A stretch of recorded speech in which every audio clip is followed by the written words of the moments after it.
covered all of my slides in the group number 5, which stopped with the estimation, and we still need to discuss prices, but in order to discuss prices, we will need a wage variable, which is not there. So go to back later. In my slides number 6, it's something we already did before the lunch break, which is how to simulate the model over the sample and check the outcome comparing the simulation to the data. And what we want to do next is to verify how the model reacts to shocks. So in eViews, what I usually do is, I'm not sure whether I have a code already available. No, so let's do a code. So here we have obtained the simulation for the historical values. And if we want to evaluate the multiplier of the model, we can do this by running a shock in the past, which is not the best way to go, but it's simpler to show you how to perform this in eViews. So our model is called MSFC, if I'm not wrong. And the code will be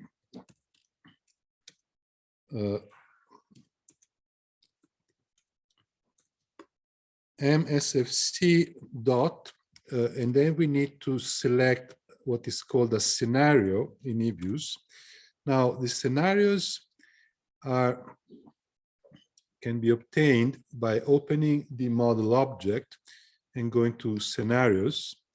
And basically, when you start, you have the baseline, which associates the solution to variables with _0, and scenario 1, which adds _1 to the solutions. And we can have other scenarios, 2, 3, 4, but that they have to be created before we use them.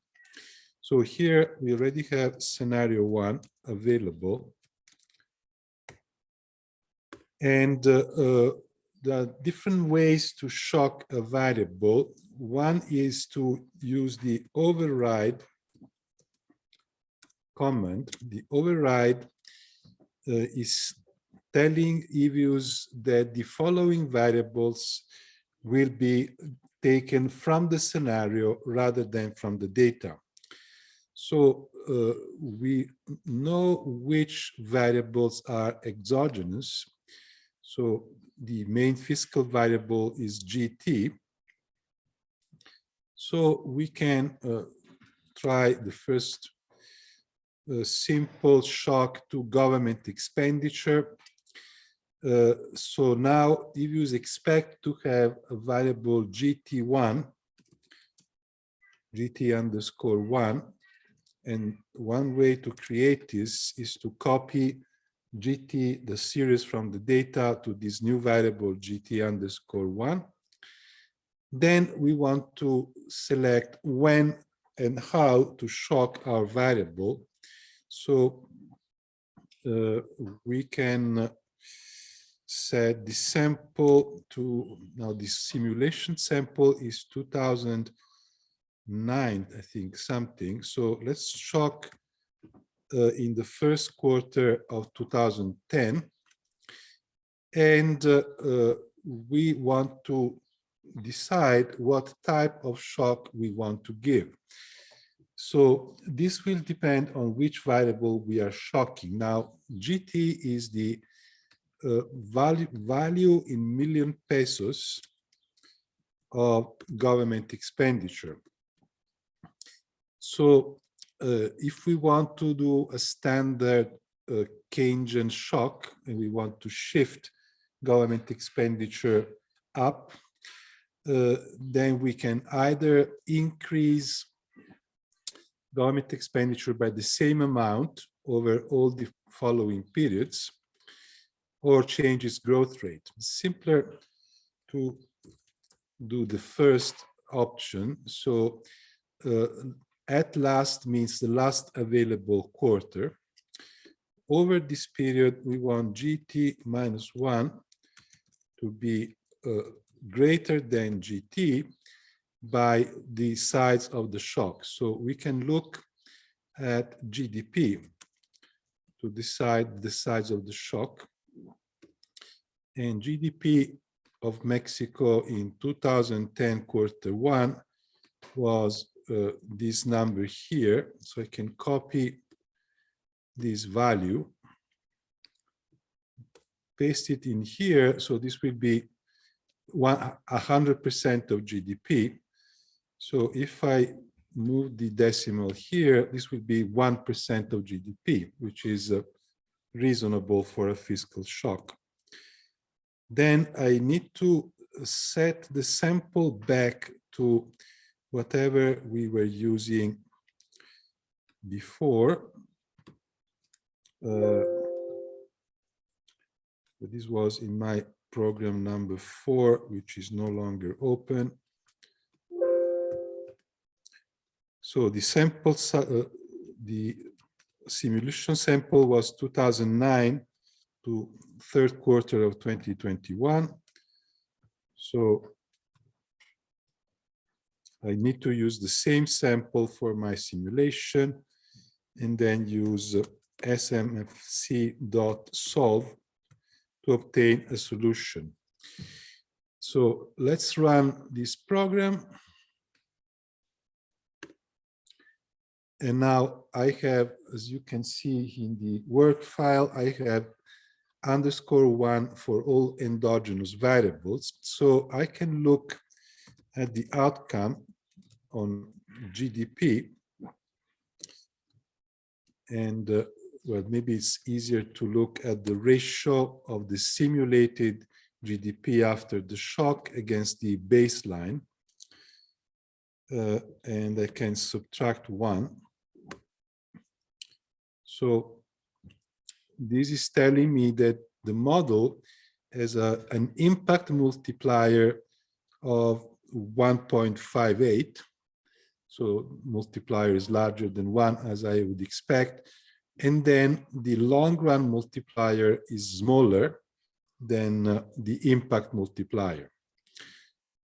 Now, this is not necessarily the true value of the long run multiplier. Why? Well, because these are numbers in current prices, and I gave a fixed shock at the value of 2010. So this shock will be decreasing in size as inflation is positive in the following years. It will be a smaller and smaller fraction of GDP. So if I compare the size of my shock to GDP in the baseline,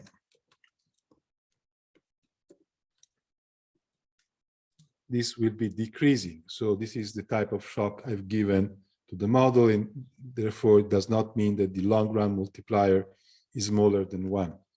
Okay.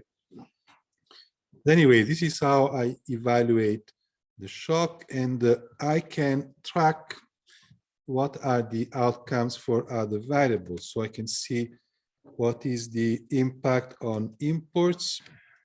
For instance, given that imports are endogenous, and obviously we have an increase in imports which is larger than the impact on GDP, because if you remember, the income elasticity of imports was larger than 1, so imports increase more than GDP. So we can look at what happens to the minus alpha W will be the balance of payments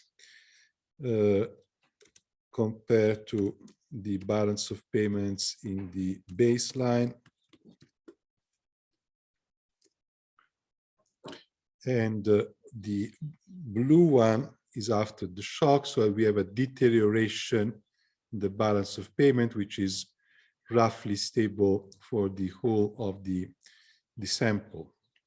Okay. Now, how do we do this with BMETs? And BMETs has another feature, which I don't think eViews has, which is the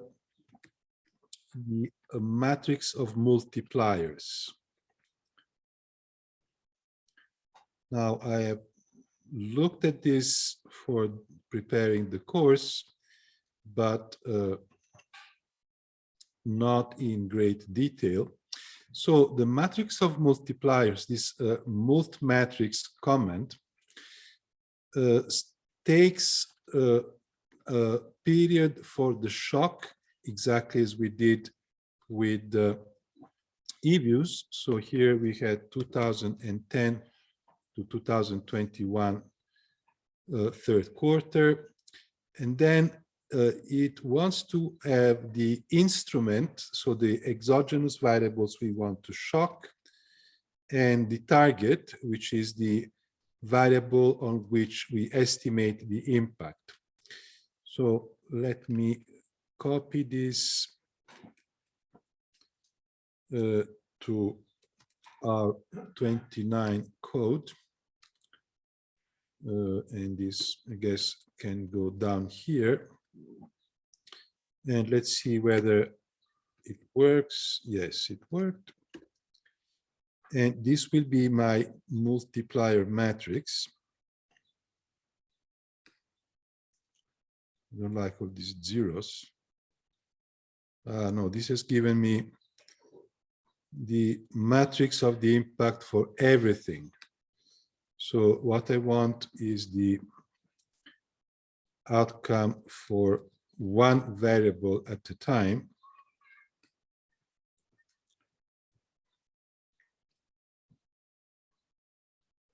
I thought I would get this, but I'm not sure. No. No, it will give me the whole thing. So well,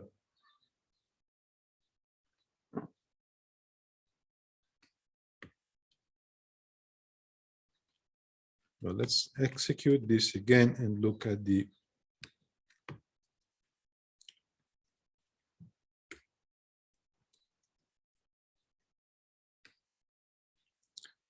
do you know why this is scrolling like crazy? I don't really know.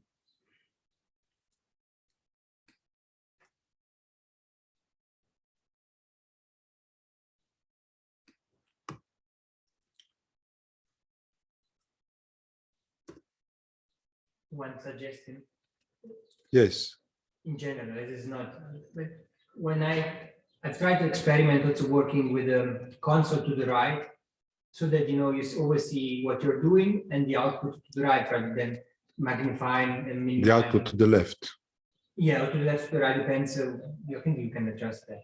Mm-hmm. And on the one hand, you have the code, the script, the source code, and on the other one, you have the output. Because the other things are on the right are taking a large portion of the screen, but then they don't change that much. Okay. So how do I do that? I just there is this 4 to the right.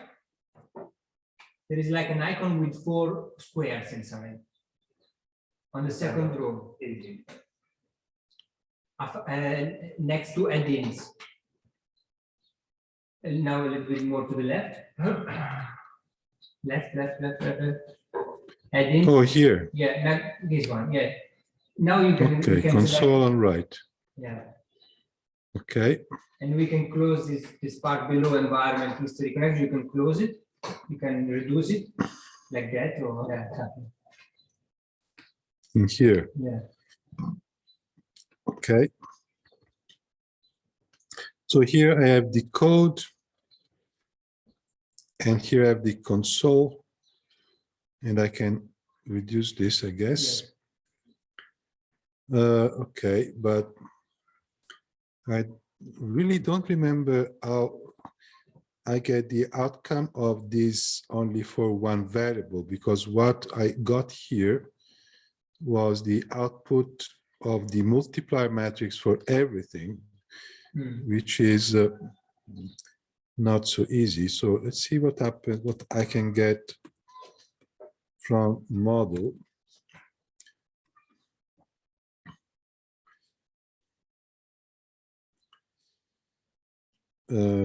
Multiplier matrix is what I asked for, but it's giving me too many outcomes. Yeah, we have to look first to see which kind of object is this multiplier matrix, and then once you know. No, I think the problem is that I gave a shock for too many periods. Okay. So the shock for period 1 is 1.56 is my multiplier, which is comparable to what I had in EViews. Yeah. And 1.54 would be the multiplier after one lag. Yeah. And then this is one after 2 lags, and so on. Yeah. But the output is a little messy to read when you shock the things so much. I think we can show just the first column, because. No, what I can do is to restrict this to 2010. 2010, say 4, and then this is going to be easier to read, and you give me the 4 multipliers, but like the impact: 1 lag, 2 lags, 4 lag, 3 lags. Obviously, I could take the outcome for, so let's call this GDP 1. I could take it from the simulated value of the baseline. Then I can modify the exogenous variable as I want, and then shock the model again and make the comparisons. But this is not, as I was saying, the best way to go for running these type of experiments. So let me save this as shock to past.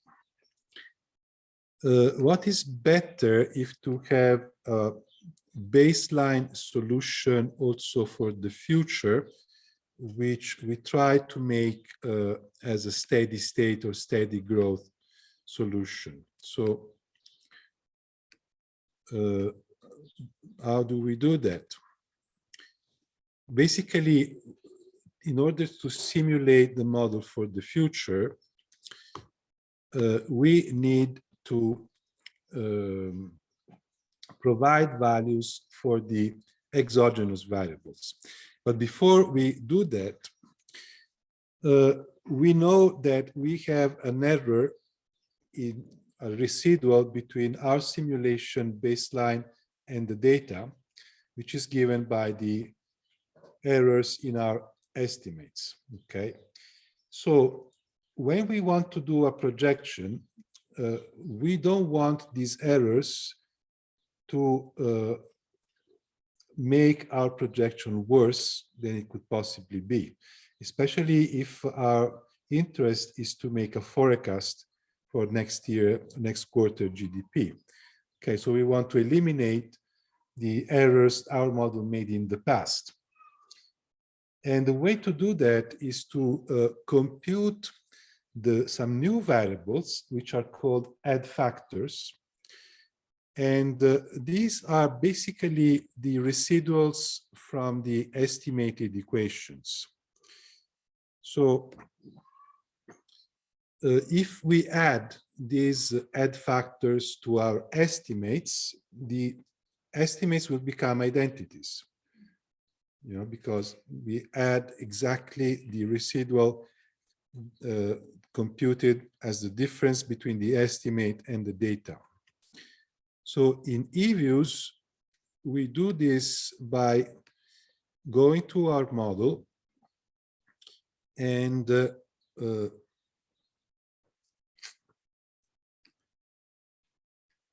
going to the procedures we can use on the model, choose add factors, and here I can choose whether to add factors to all stochastic equations only, so only the equations we estimated, or also to the identity. So this is why we use the add identity when writing the model in eViews, because it allows eViews to separate estimated equations from identities. So we usually do this only for the stochastic equations. When we do that, eViews will create a new variable for each estimated variable, adding an A as a subscript. So we have BP, which is estimated, and now we have BP underscore A, which is the add factor.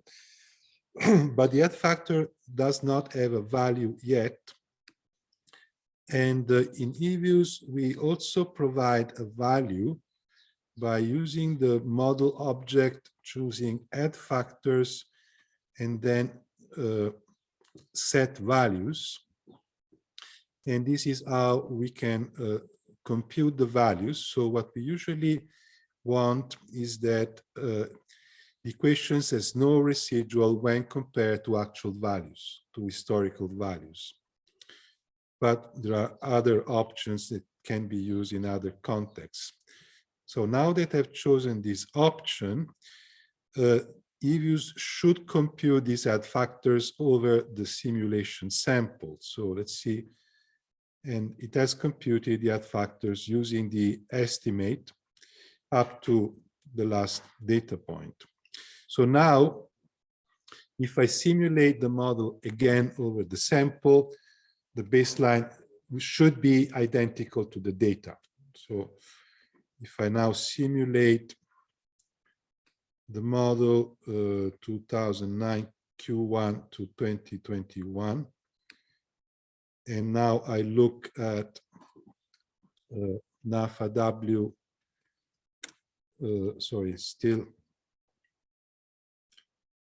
I was still using the scenario 1. So let me reset everything. Let me delete all the baseline solutions, delete all the shocked solutions.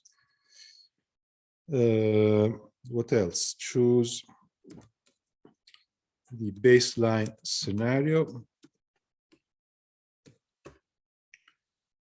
Let's check that I still have the adjustment, the factors, and now I can solve. And I can look at my NAFA-W0, the simulated value, against NAFA-W, which is the historical data. And you can see that they are now identical. So I've removed all discrepancies between the simulation and the data from the sample. So now, to do a projection for the future, I will start with a model which is simulating the past perfectly without error, okay? And I have to provide values for all my exogenous variables. So in eViews, this implies that I have to take my model, get a list of the variables which are exogenous. So let me sort them by type.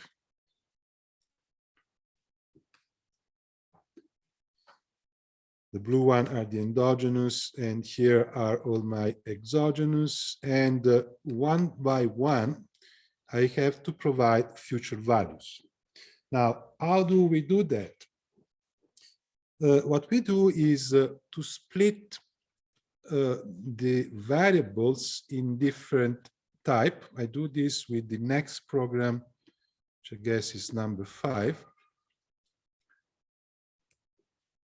No, number 5 is just the shock that we discussed. So it will be number 6, the last program I distributed. I'm not sure I've distributed number 6.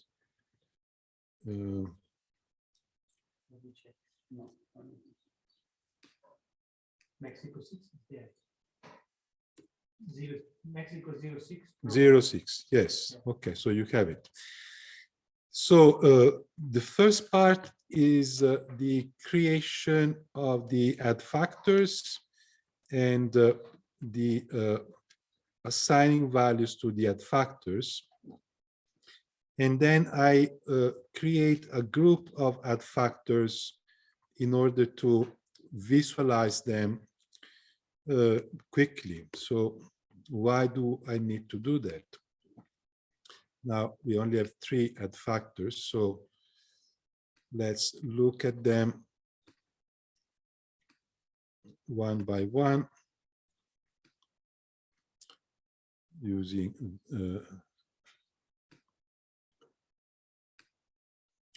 okay, so this is the error in my equation for the stock of bonds.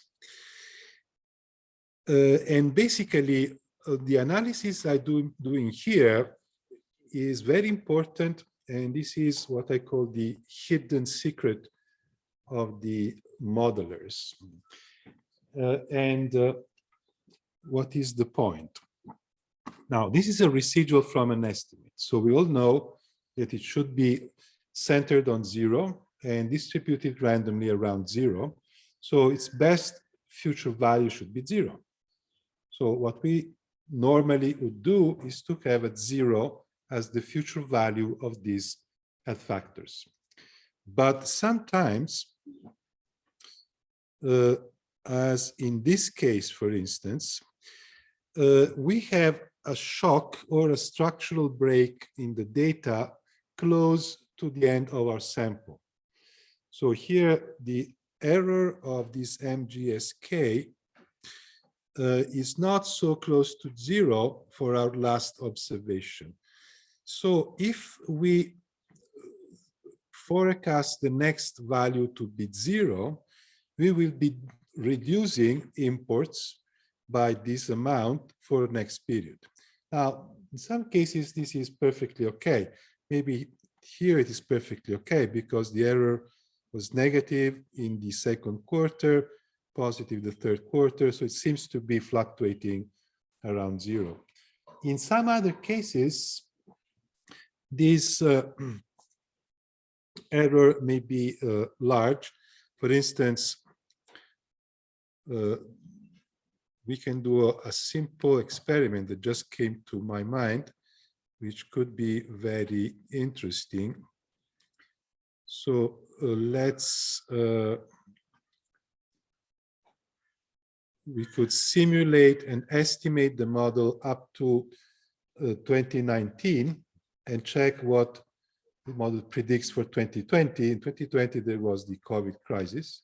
So we expect the model to be completely wrong, okay? In those cases, you will have these very large errors at the end. So in the end, you have to make a decision on which future values to put here. And you know, when I started, when I worked with the Confindustria, Confindustria is the Association of Italian Business, and they have a quarterly model of the Italian economy that I contributed to produce in 1990, a couple of years ago. And we used the model to make predictions for the next year or so. And in that case, obviously, they want the model to predict that inflation will be low because they use the projections to go to the table with the trade unions. And if they project a small inflation rate, they can ask for a low growth in nominal wages. And they want also, so this is how you play around with these projections. So that from a scientific, so to say, point of view, you can assign any value to this variable, which is within the standard error of your estimate. But if you assign a high value or a low value, it will make a difference to the outcome.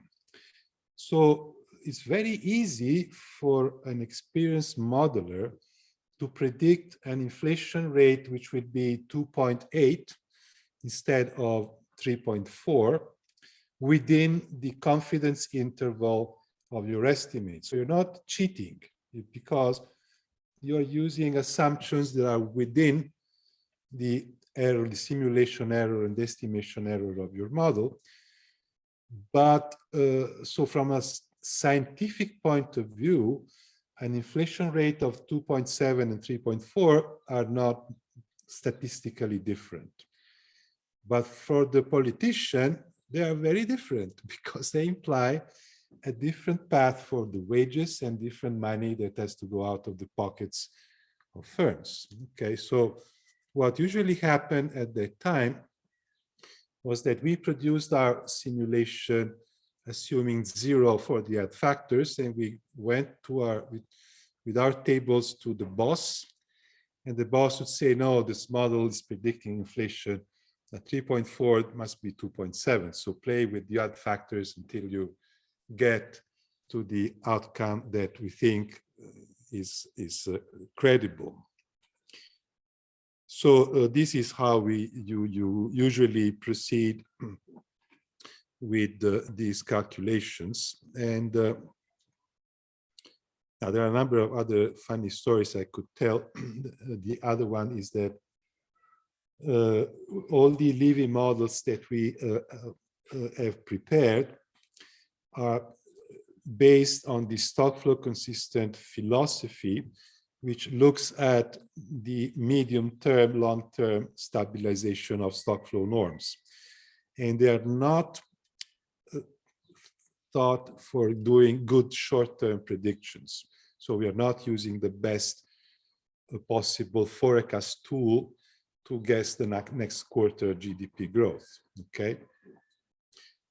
And our counterpart, the counterpart of our policy notes are politicians and governments, and they don't understand nothing about modeling, econometrics, estimates. They do understand the number of GDP growth. So we have, I mean, I've been living for the last 15 years with this stress that I use tools that are not meant to provide good short-term forecast, but I am evaluated on the basis of my accuracy in short-term forecast. So our luck maybe is, or our ability is to produce also good short-term forecast with this type of models, even if we are not trying to do that as our primary objective.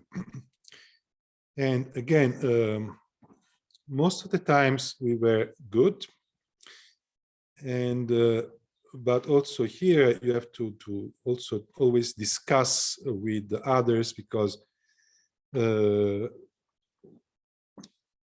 what usually happens is that I produce my projection for, let's say, Greece, and it's different from everyone else. So I have to justify why the OECD, the Eurostat, the Greek government, who have models run by many people, have a prediction which is different from mine, where I'm the only one to, do everything. And no, it's not so easy.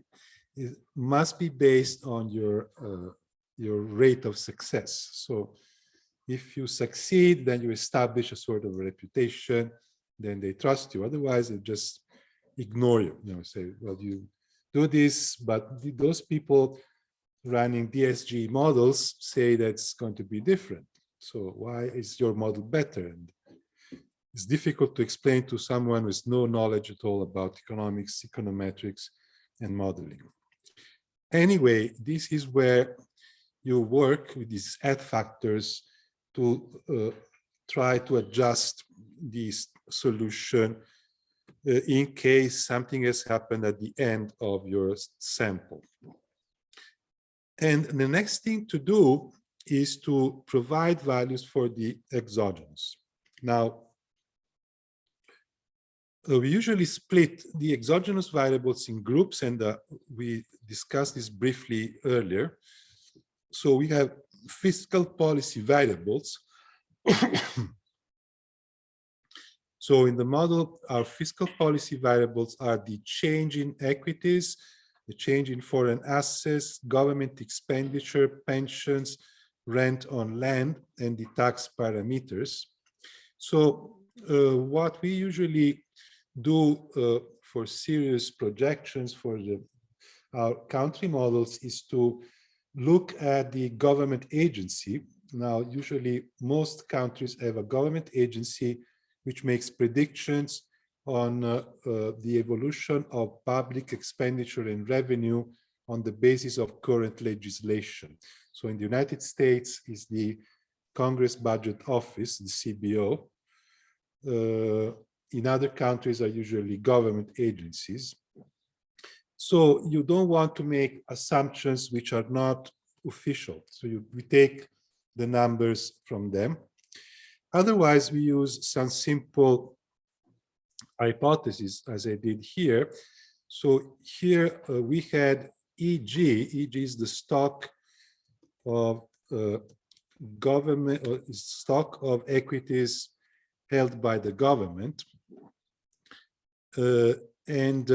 We have transformed this into a difference. Now, if I take the quarterly difference in the equities bought, I have this highly seasonal variable.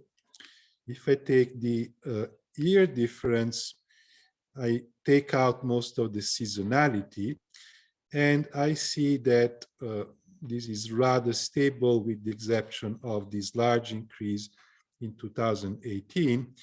So what I would suggest, what I would think, is that if for the future, the change, the annual change in EG should be rather stable.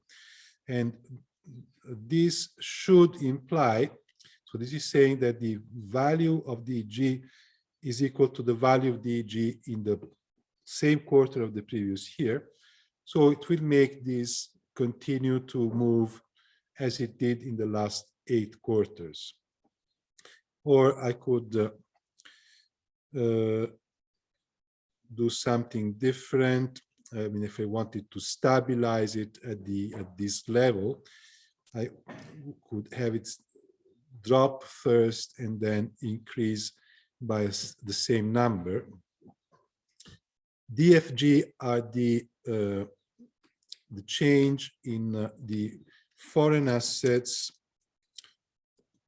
held by the government. And again, this is the total stock. So these are assets of the government, and now this has become a debt of the government with the rest of the world. Again, here I'm using the yearly difference and assuming that this will roughly stabilize or maybe follow the same path it has followed up to now. GT is the government expenditure, and this is in current prices. So this, as far as I remember, was not seasonal. Well, it's a little seasonal, but not so much. So this is the, yeah, this is also seasonal. So yes, I use the annual growth rate again here percent change. And this has been growing more or less at a stable rate. This should include the expected inflation rate because this is in current prices. So I said, well, the average here is about 5%, 6%. So let's assume it will continue to grow at an annual rate of 6%, 5%. Pensions, yes. It's a lot. It's nominal. Nominal. Nominal. So if the inflation rate is, let's look at PPX, which is our price index, and the annual percent change is now 10%, 10% because of the, inflation is going up around the world. But before the inflation shock, it was 5.5%. So an increase in nominal government expenditure of 6% is almost zero in real terms. So it's okay.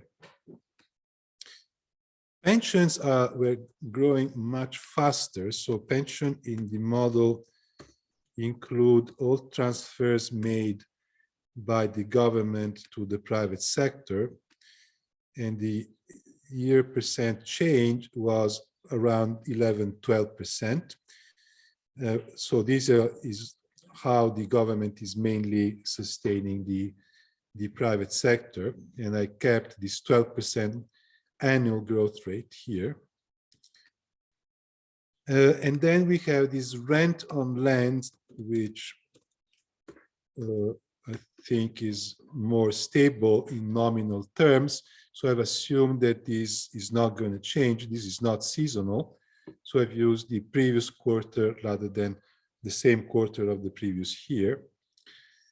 And finally, we have these tax rates. And since the tax base is seasonal, yes, they will also be seasonal. So again, I've used the same rate of the same quarter of the previous year to project the data into the future, other than for social contributions, which, if I made this assumption, they should not be seasonal. They had this jump here. This is because nobody was working, and therefore the base collapsed, but now they're back to roughly stable level. So I don't see seasonality in the last period, so this one is okay. Now, how do we do this in BIMETS? And the answer is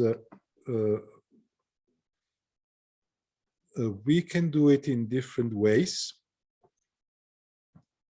I haven't saved this code. So first way, I'm not sure that I have it in here.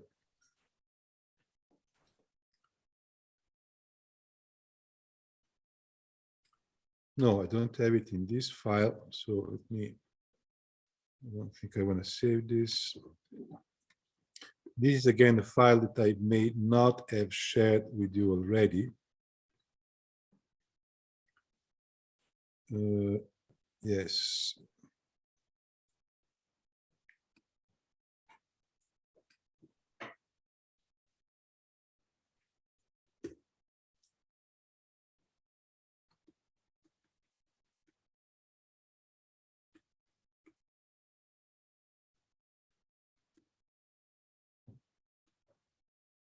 Yes, here it is. So BIMETS has this command, which is TS extend, to extend a time series into the future. So the point is, it's less flexible than eViews. So you have to specify the variable to be extended and the last period for which you want the data to be extended, and then the type of extension you want to make. Now, these extension mode are a little complicated. So you can have 0 if you want the variable to be 0 for the future. You can have constant if you want the variable to be the same as in the last data point. Growth for if you want the variable to grow at the same annual growth rate it had before. And I think that more or less this is it.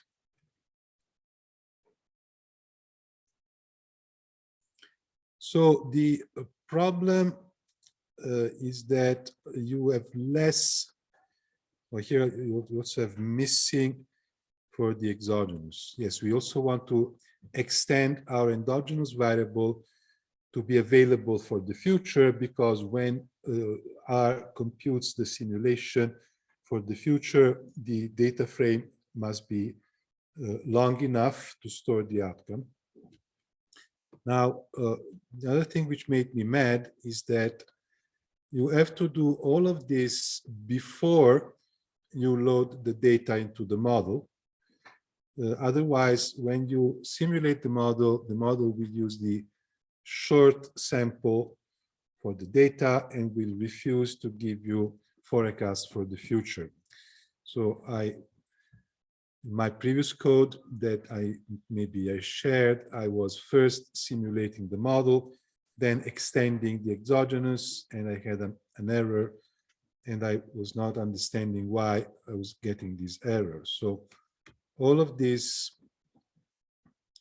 should be placed in our code before we load the data.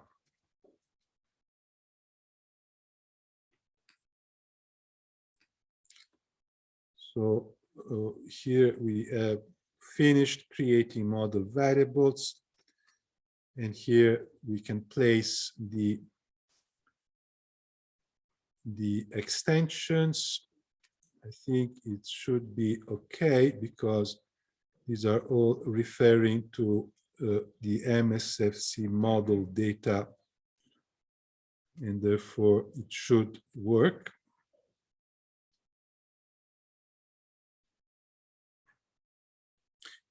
The other possibility, which I think is more practical if you want to do this with R, is to prepare everything in a spreadsheet before. So if you, in the spreadsheet, you arrange your variables so that you have the exogenous separately from the endogenous, and you set up the routine in the spreadsheet to compute the future values as you think is most appropriate, then you don't have to extend them in the R code. Also because, for instance, now we made some projections for Greece using the money that Greece should get from the European Union for the Next Generation EU funds. And there we have these millions, which will come every quarter of 2022 and 2023. So we cannot simply extend a variable like this, but we want to extend it quarter by specific amounts. So it's more complicated to do this with this TS extend command. So let me check whether this works.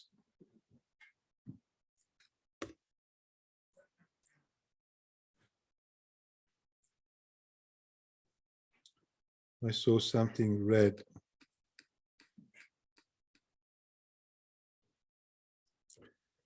For D4 part D, yes. Yes, because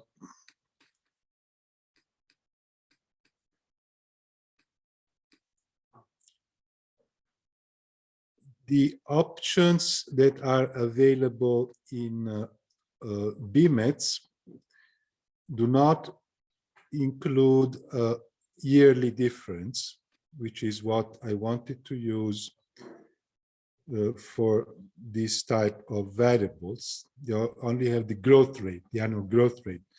So in order to extend a variable using annual time differences, I created additional variables, which are the time differences of what I want to extend. And these are basically this D4 part D.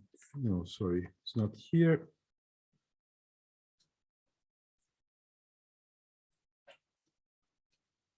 Okay, so these are these additional variables that are simply the yearly time difference in these exogenous. So I need to copy this from here and paste it where we have additional variables in here.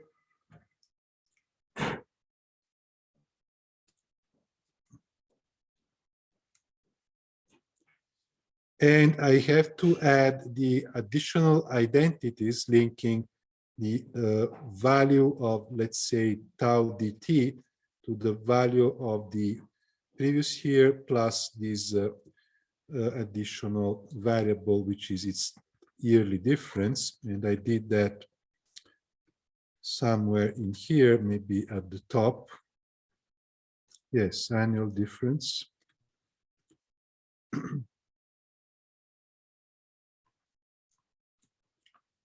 So these are the identities I need in the model only to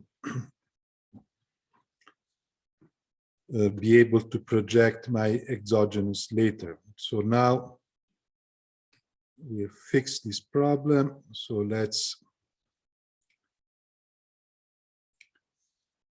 see whether everything works up to here.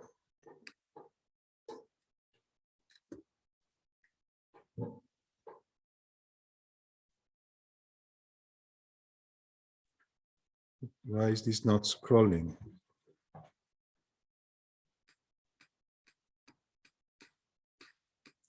So I have a number of warnings because not all variables are available for the whole sample, but I think everything worked. So we have to estimate the coefficients. Everything worked. And now we can simulate the model. And this is where we cross our fingers. We want to simulate the model up to 23 fourth quarter, because now we should have provided the values for everything up to 23 fourth quarter.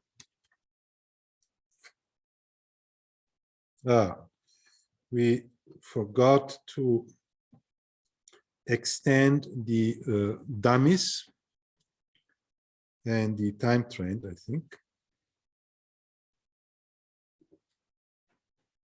Okay, so there should be a function that, so basically here what you're doing is applying the same function ts extend to every variable in the data frame, right? To all of them.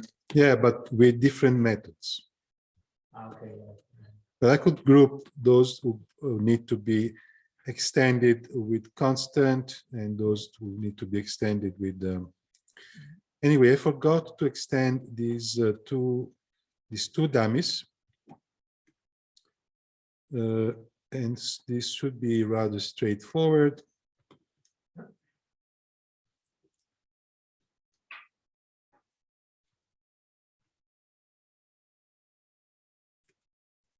So these are the 2020 Q3.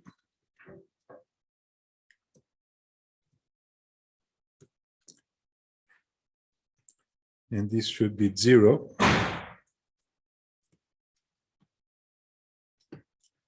Same for 2020 Q4.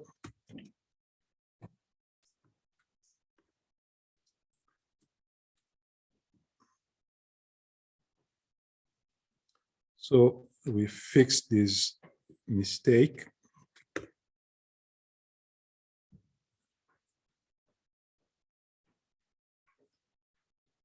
Okay. Let's try the simulation. trend. Yes, we also have trend, but I think we can, when we define trend, instead of having it in up to 60,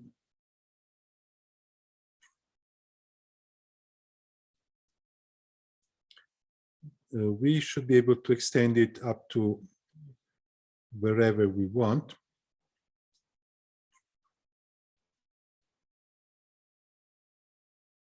You can extend it to, you can make it like some sort of depending on the length of another object. So that it will always, will be along as much as the other one. Yes. No, I'm just thinking that right now, the model data stops in 2021 Q3, but after the extension, it will be larger. So maybe it's a good idea to shift this to a later section of the code, where now everything in the model data ends in 23 Q4, and this implies another nine observations. So I hope that this will extend trend up to the end of 2023. So let's check.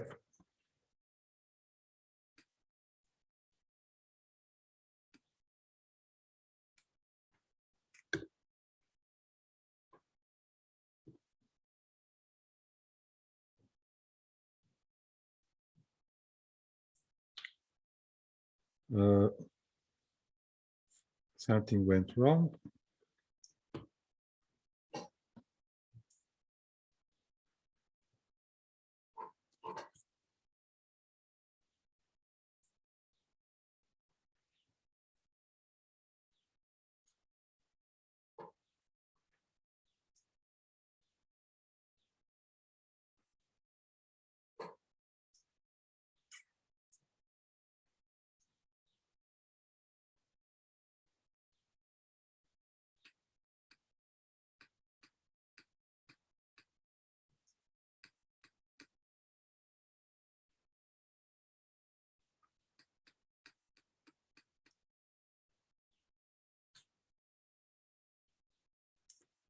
Okay, I think we had errors before.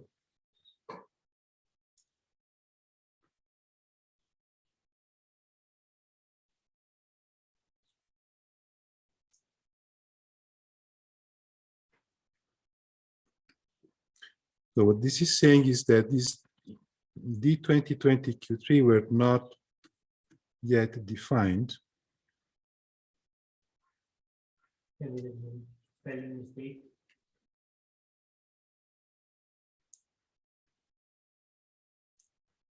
These are defined here.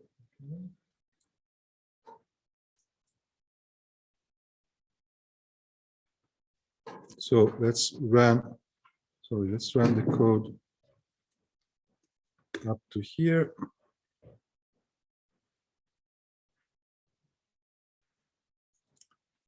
Okay, now this is a problem.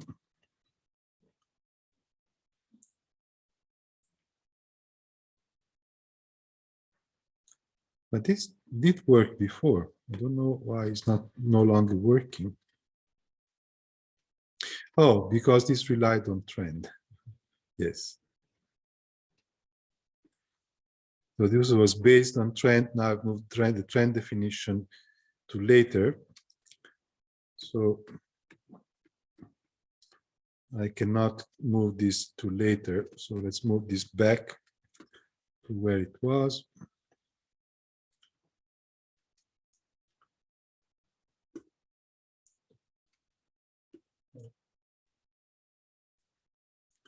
Let's see whether I can run this up to 69.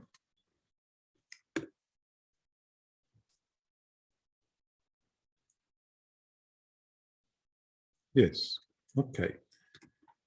So now this should be okay. And now we check whether we can extend everything.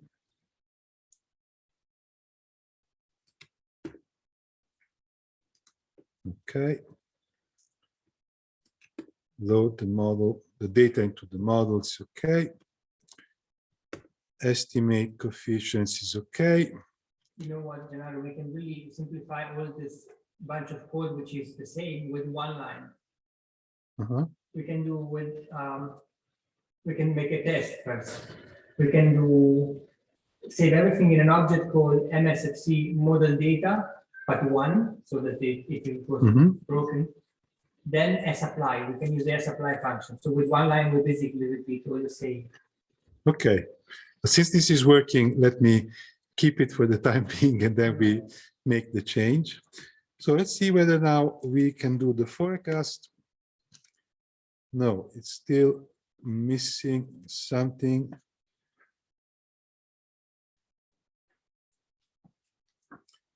And the error I get is for BP, but I'm pretty sure the error is somewhere else. So what we should do is to check model data. If I look for BP,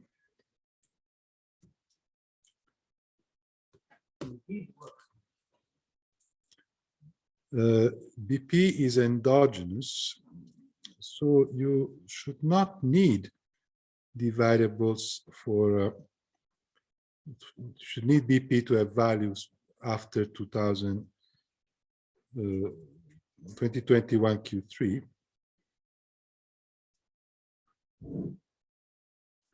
But it's complaining that it doesn't have values for this period. So it's a little weird.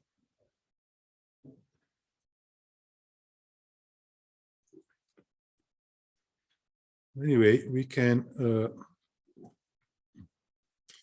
try this quick fix. So instead of having missing for the endogenous, as I've done, we could use constant. So let me replace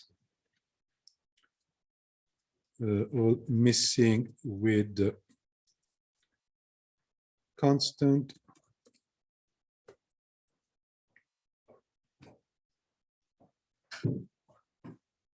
What is it doing now? Well, as I said, R wants, BMETS wants all variables in the model to run until the end of your forecast period. So it wants you to have extended not just the exogenous, but also the endogenous variables with some value up to the end. Obviously, we don't know which value the endogenous will take. So I've just given them some stable values. So constant means just this stays the same. Yes. But as I said, I don't think that this is the real problem. Now it is missing D4 tau.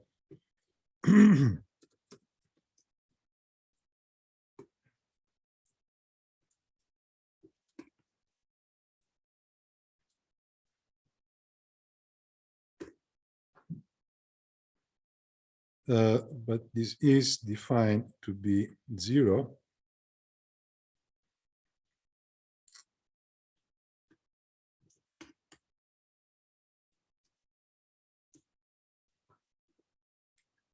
So these are all defined.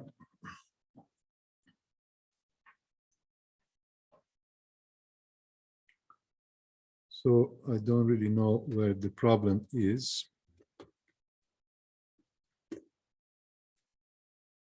Okay.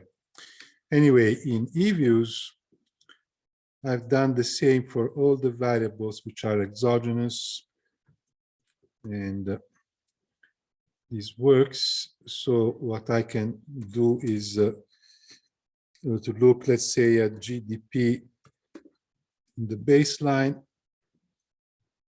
and I can check this is the last data point, and to the right these are the model projections. So here I can place in the chart a vertical line to separate the historical simulation from the forecasts. Okay, so let me have a short break because I had this problem before, and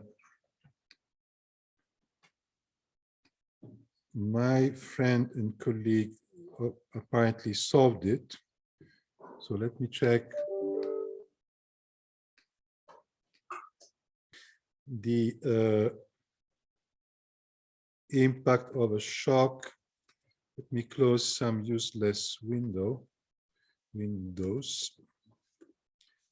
Let me get back to my shock. And here now we want to shock the variable into the future. So 2022 Q1. And we now can add, instead of a fixed value, I can add to government expenditure 1% of the simulated GDP for the future. And now we want the simulation to go up to 23 Q4.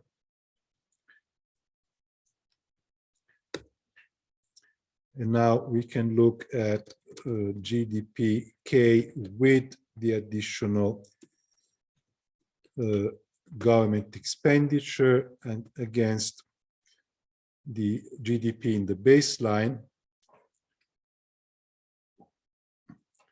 And now this is a better estimate of the short and long run multiplier of fiscal policy. So you can see that when you do the shock in this way, the long run multiplier is roughly similar to the short run multiplier, which is what I would expect in a model which is so simple.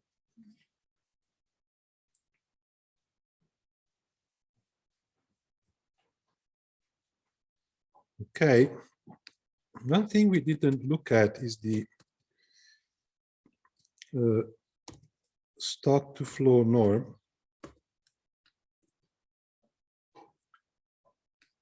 Should be one of the variables we're interested in. So this was stabilizing here, and it has been increasing from 2018 onwards. So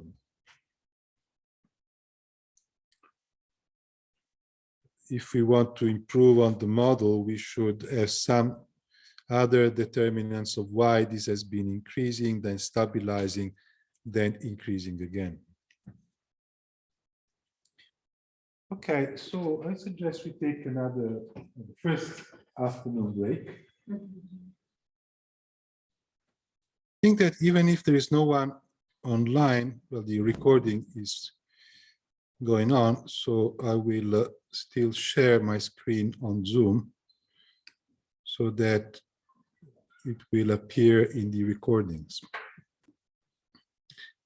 So we want to have employment in order to have a measure of the wages. And let's look if this is available in the OECD database.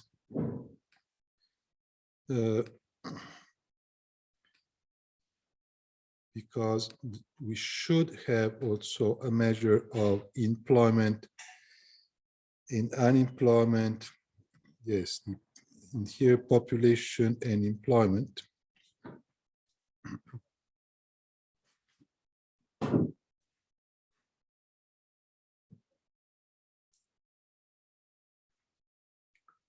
Not entirely sure we have unemployment, but let's check.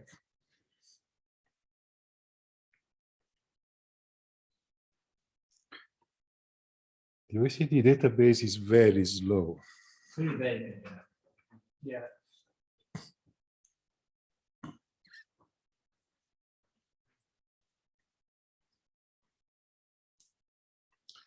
Okay, so Let's customize our data set.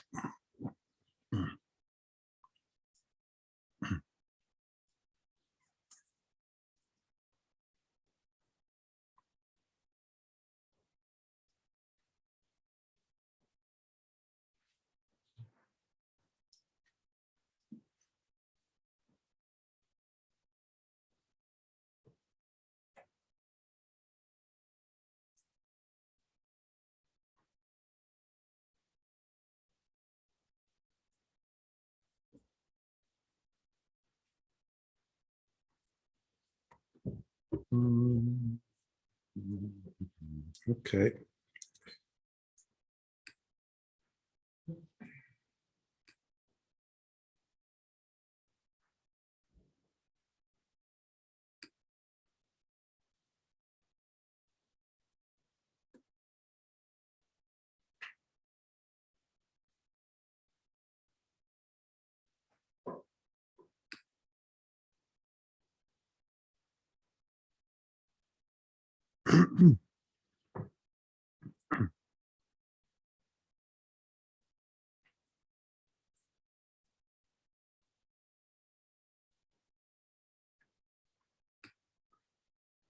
So subject.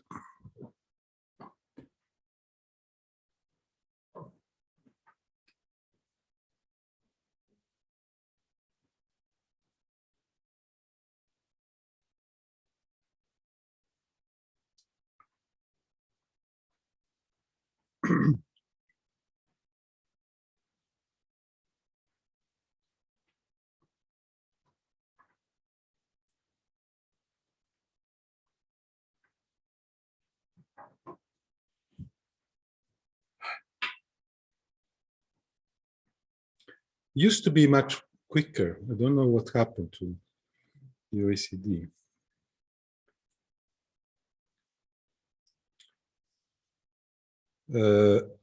And yes, we don't have unemployment here.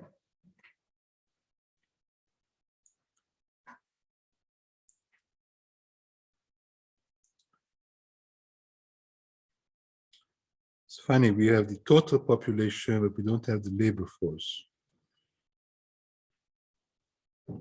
Never mind. Let's extend the period.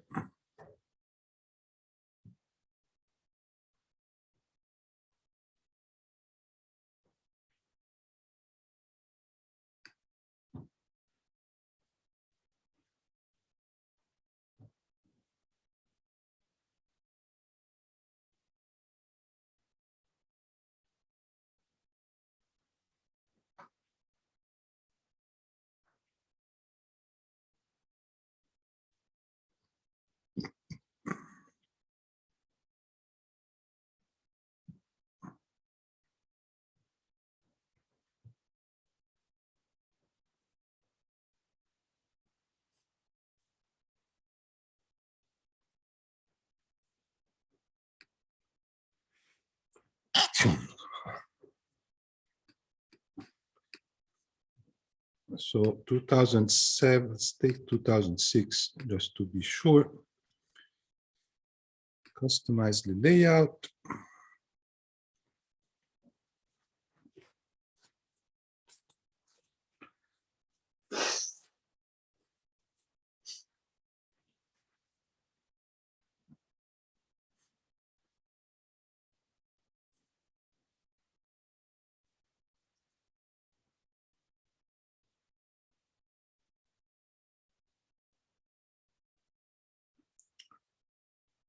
And we want the data to be in columns, subject to be, so this should work.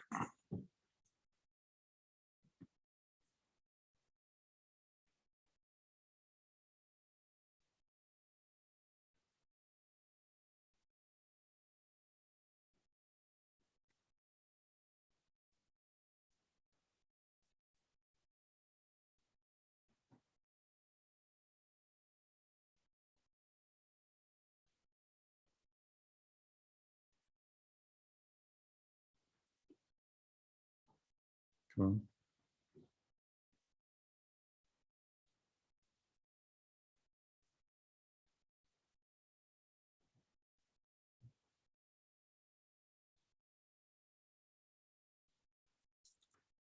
Okay.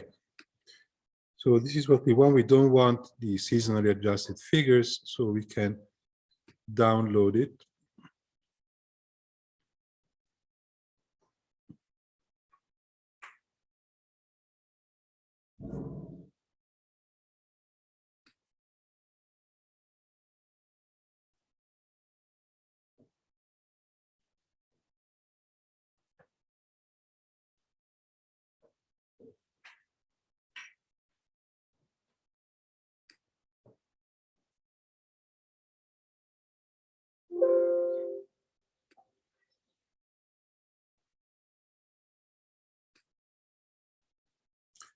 So here we have the total population, total employment, employees, and self-employed. Maybe we need all of this. And I think the best way to proceed is to update our existing GDP data file. So let's do the following. Let's open our GDP OECD dataset. Starts in 2007, and I'm copying the data from 2007 to the last available quarter. I'm going to paste them in here. And we have to provide some variable names. So this could be POP for population, then EMP for employment, and then we have employees and self-employed. So let's call these MP workers and MPS for self-employed. And just to avoid confusion, let's call this file in a different way, GDP2 OECD. And we also wanted the exchange rate of the peso. Now, maybe it's quicker if we look at this from the Federal Reserve. Hopefully it's quicker than the OECD. So here we have data and where are the exchange rates, foreign exchange rates. And the data download should work. So we can build our package, foreign exchange rates, countries, Mexican peso,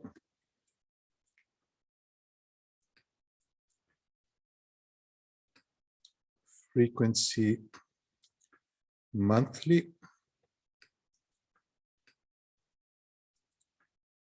the format package. This is already from 1993 to present. So I think we can download it directly.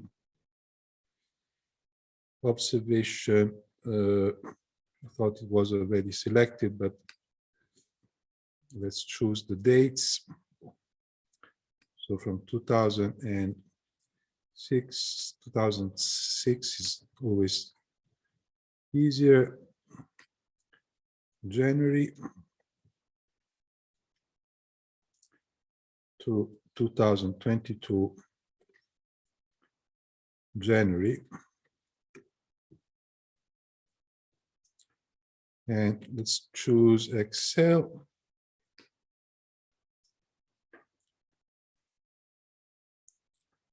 Download file.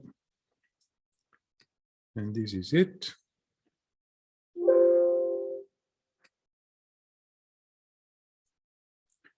Okay, so we have this additional data file, but the problem is that it's in monthly frequency.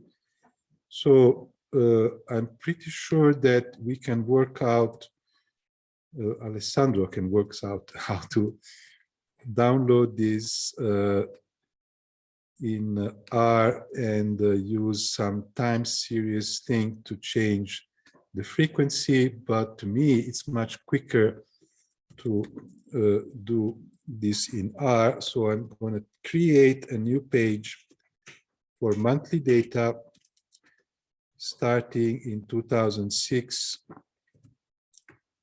month 1, ending 2022, month 2. And here I can create a series called XR for the exchange rate, which will be empty.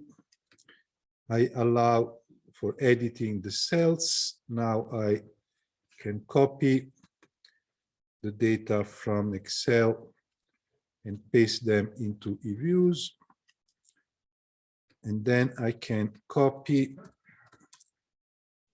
my series from the page. This is called Untitled. Okay, copy from Untitled series XR to the series called, the page called Q, using average for conversion. So I now have in my Q data file, my Q page,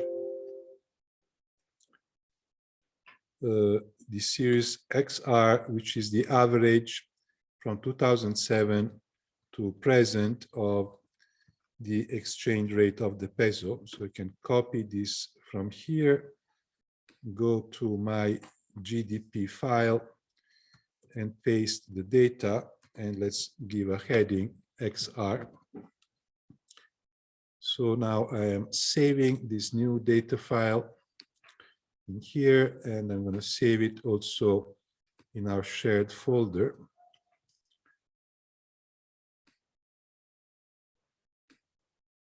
Okay, so data collection is complete. Don't know why Excel has crashed.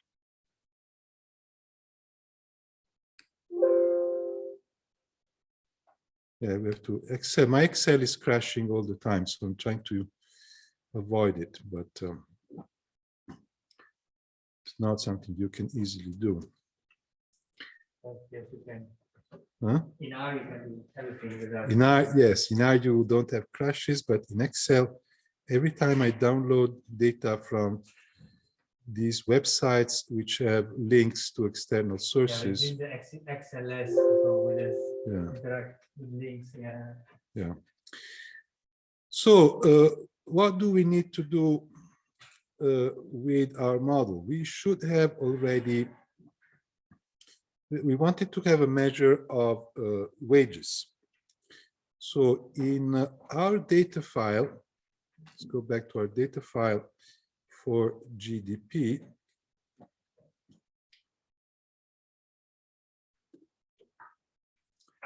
It should not make our computer crash. So here we had the CE, where compensation of employees.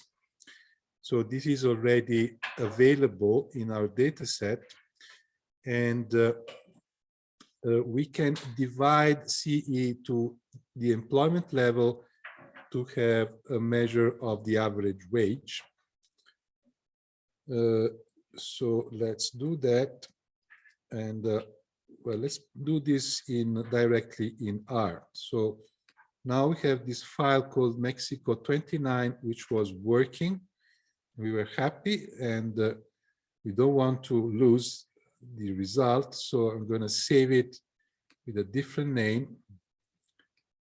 Let's call it Mexico 29B or 29X extended. So first thing we want to do is to extend the data set to include the other variables in the GDP-D.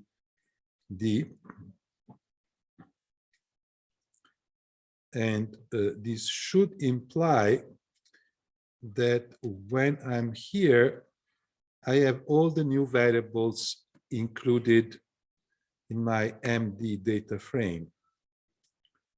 So if this is true, here I should be able to write MD XR, but I don't have XR. So something is still missing.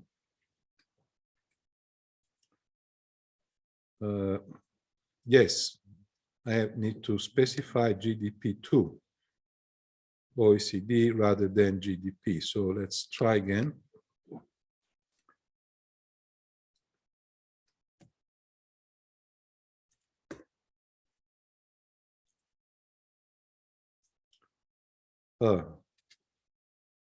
Problem with ID. Yeah, probably it's been defined later.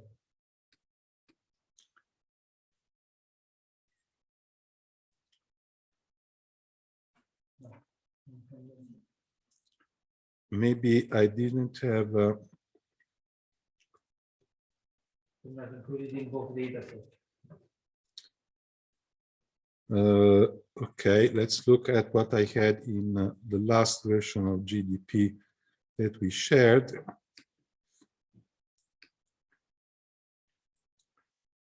Now, this is my private drive, while this is our shared drive.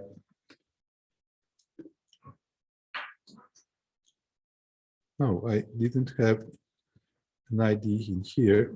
Maybe we did include it in our talking Excel.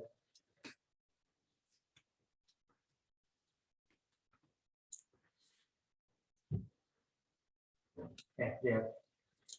Okay, but why is this not available now? Is this still 59 observations? Maybe look, now we have 60, 59 observations still. Now we have also this data, this additional data. Ah, okay, made it longer. Yes, so I need to have NAs in here.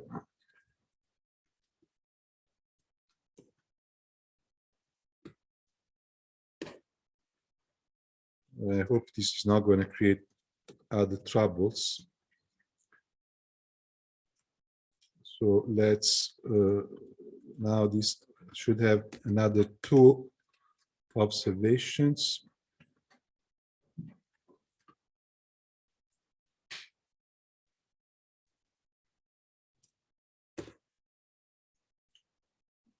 Okay, so let's see whether we have XR. Now we do have XR. Okay, so everything is okay up to here, and here we are defining our model variables. So I think it's safer to move to the bottom before we start with the model and add here the additional variables for the extended model. So first thing is we want to compute wage, and this will be the ratio of the compensation of employees to employment. Okay. Then we may also want a variable for productivity. And this should be the ratio of GDP in real terms to employment.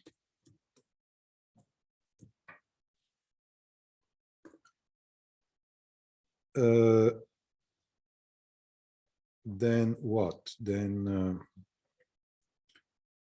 not sure that we will be able to model population, but let's see what else we want to do. So how do we want to model distribution between wages and profits? So right now, CE is not part of the model variables. It's nowhere specified. how the income from production is split between wages and profits. Okay, so we do have net indirect taxes taken out. So one possibility is to look at the share of profits over value added, so the profit share, and see how it moves and whether we want to try to endogenize this or keep it as exogenous. So how do can I plot these things directly? Maybe to me it's always easier to work with eViews, but I should modify the eViews code as well. So if I want to plot a ratio, can I do it without creating an additional variable? With plot? With plot or with plotly? So with plot, I just type, this would be MD dollar MD dollar CE over MD dollar GVA. It's not GVA.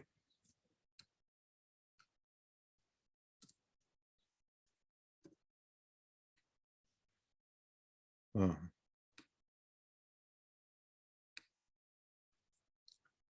Now I have a problem with the placing of these consoles. Can I move this console to the bottom here again? Or this is going to make a problem. So do I do this here? Console on left. Yeah, I think I need to do that.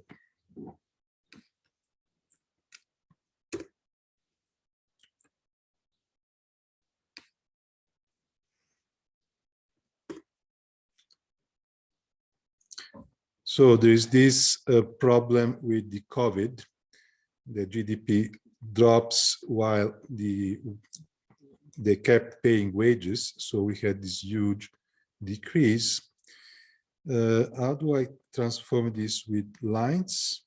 Let's say comma, Type. equal, quotation mark, L. L? Yeah. Okay. So this seems to be seasonal because GDP maybe is more seasonal than the compensation of employees. And then we have these crazy data for 2020. But yes, we could try to have this stable. I don't understand what happened to, it's called GOSMI, the gross operating surplus. So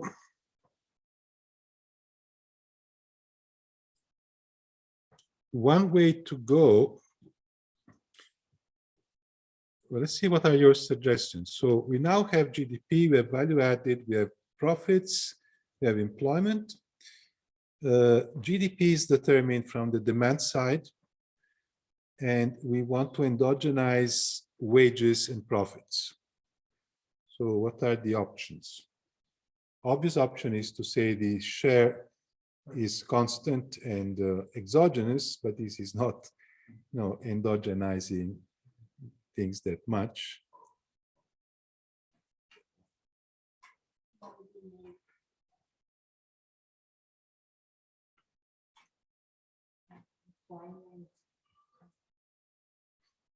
Yeah, I think you are on the right track. We make employment a function of output, which is standard in the Keynesian models. So we want to verify, and I'm not sure how easy it is on R. Basically, we want to have a estimate of LM. Now, do I have the tilde here? I don't think so.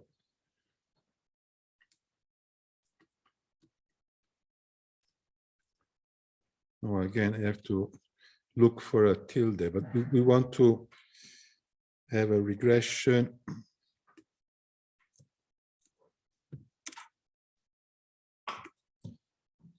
of employment against well,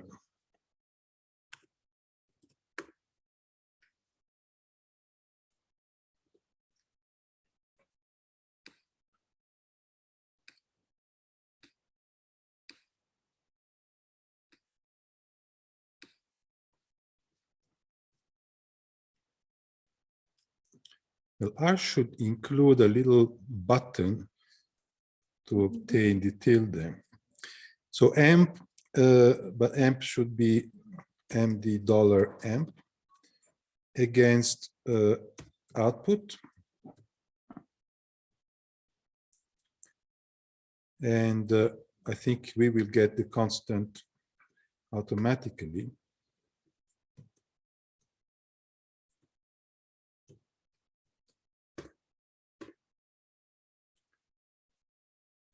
Okay, so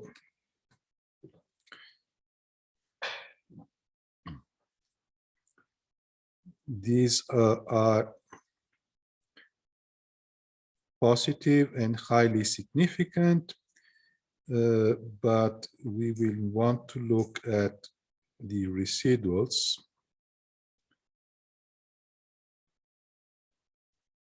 So how do we plot the residuals?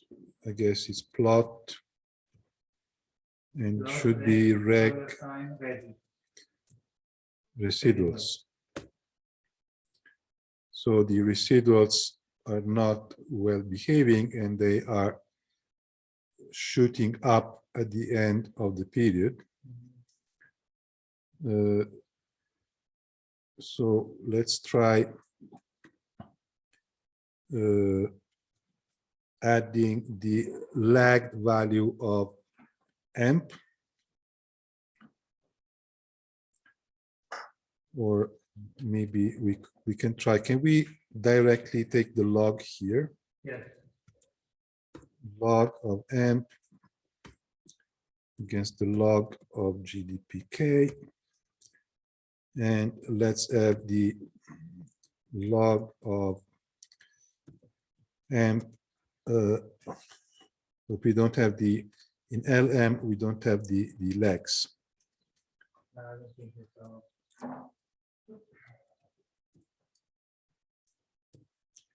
But they said it was using another formula here, so let's try whether this works.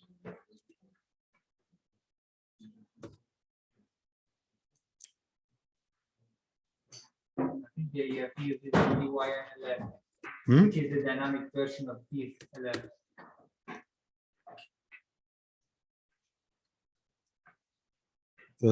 I'm sorry?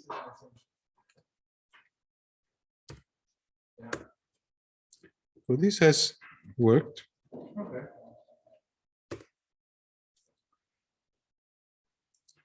But this lag is not significant. So not sure how well the data will, these estimate will track the data. The other thing we may want to do is to check whether there is any relation between wages and real wages and employment. We usually don't want to have that much evidence in heterodox modeling of employment, but it's worth looking at it. So let's drop the lag and have MD. I think we defined this the wage.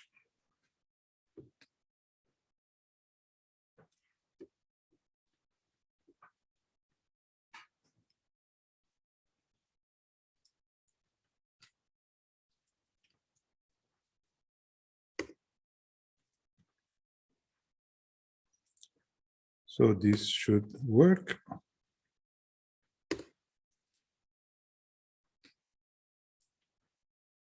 and wage is not so significant, and it has the wrong sign with respect to mainstream economics, because the employment should be negatively related to the nominal wage. Let's try the real wage.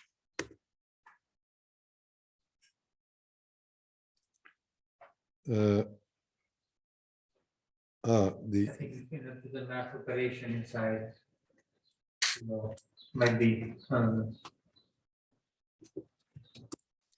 Okay, let's compute this new variable called real wage equal to the wage divided by the price, but it doesn't have ppx. okay, then maybe that's a problem.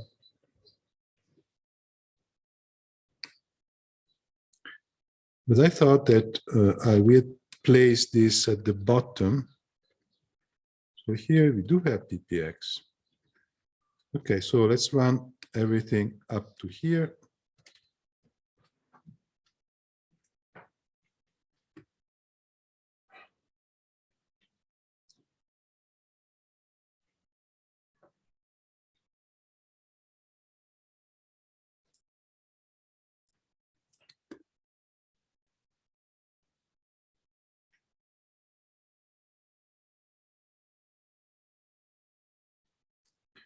Why is this no longer working?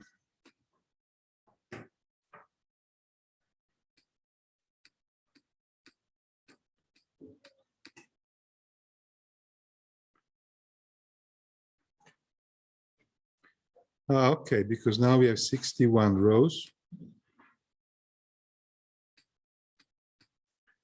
So we need to change all the 59 to 61.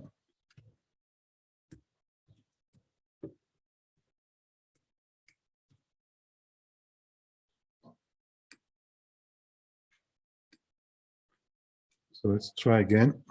Confirm the loop. In the loop 6 to 59.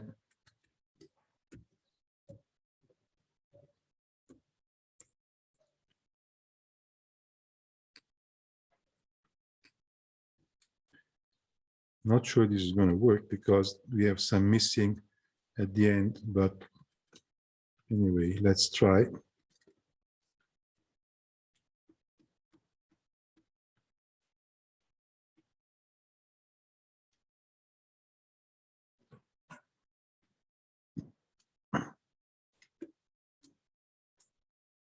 No, it still doesn't find MD.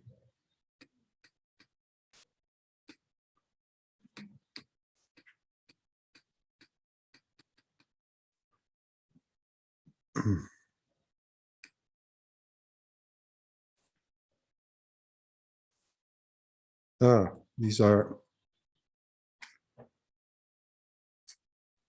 yes, this is because the other file still has a smaller number of rows. This is why I wanted to transform everything to time series, because with the time series, you have this time index, which makes it easier to match the different sources. But anyway, let's keep it like this. So now in here, we are defining the data frame max. And this is giving a mistake because it doesn't have 61 rows. So this is should be 59, right?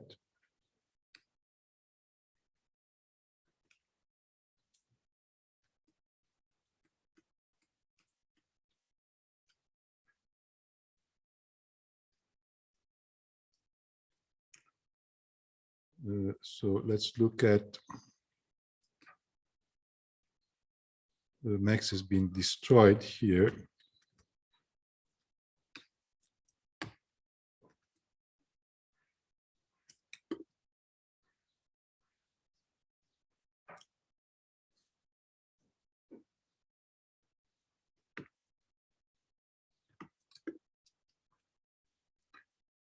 It's 55 observations. So we should go to 55.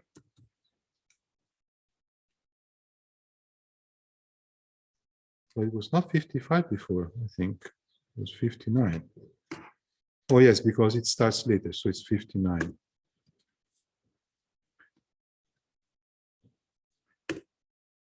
Okay, so now I created MD.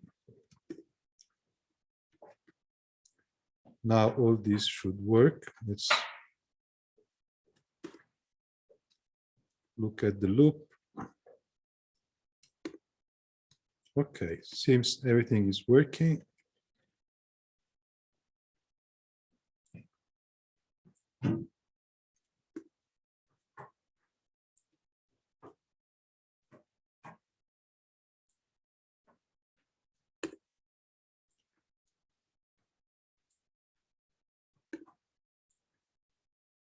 Okay.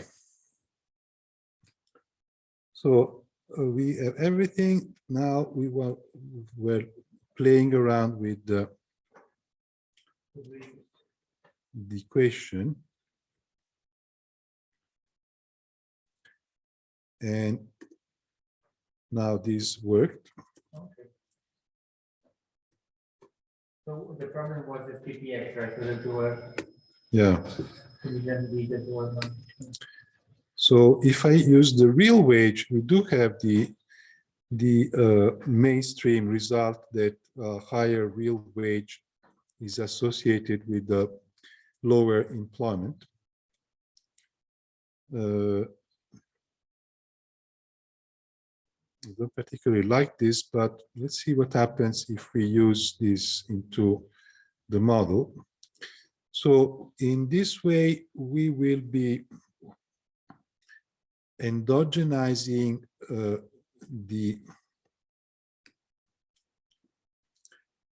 level of employment with respect to the level of output and the real wage. So if we want to put this into the model, let me copy this and let's go to the code. So in our code, we move to the bottom and we want to have something like this. So comment will be employment. The variable is emp. The estimate, I think, is 2008 1 2021 3, and the equation is the log of EMP.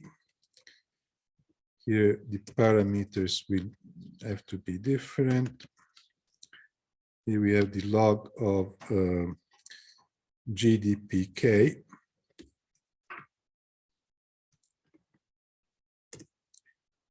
And here we have the log of wage over PPX.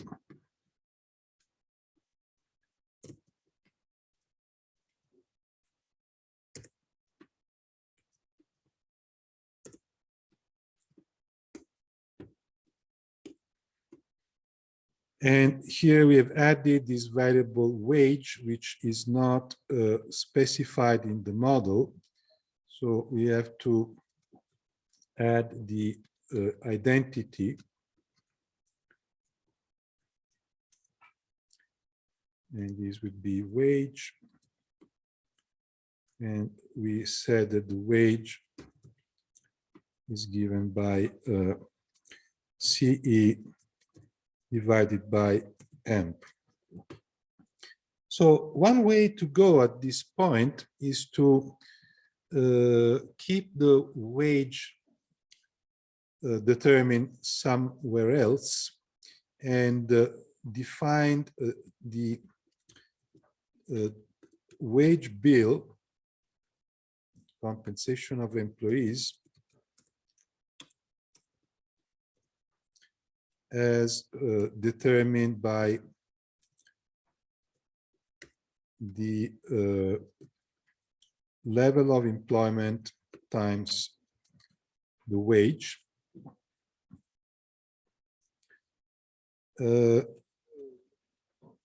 But this is making this identity useless, because this now implies that wage should be exogenous, and we instead estimate employment, and we want also to estimate the wage. So the other thing which was missing was these gross operating surplus. Now, I don't remember again how I called this, but it should be in MD.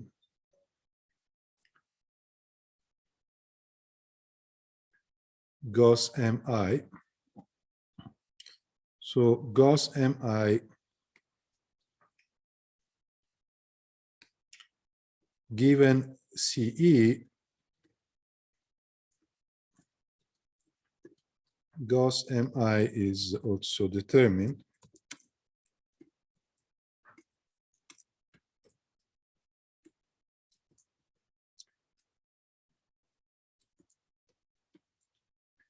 From the difference between value added and the wages, compensation of employees, and I hope that this GVA is also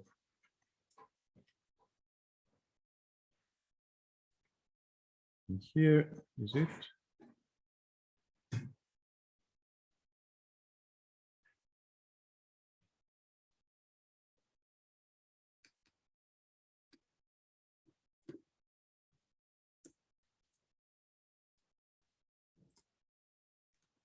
Yes, GVA is here.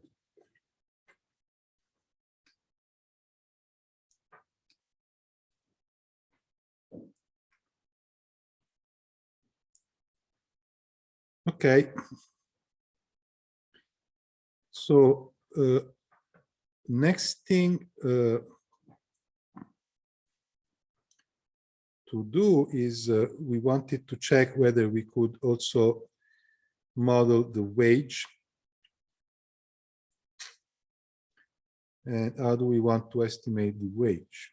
So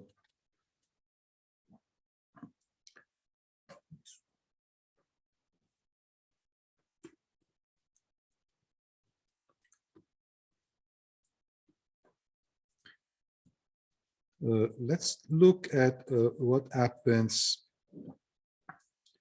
if we link it simply to the domestic price and the foreign price.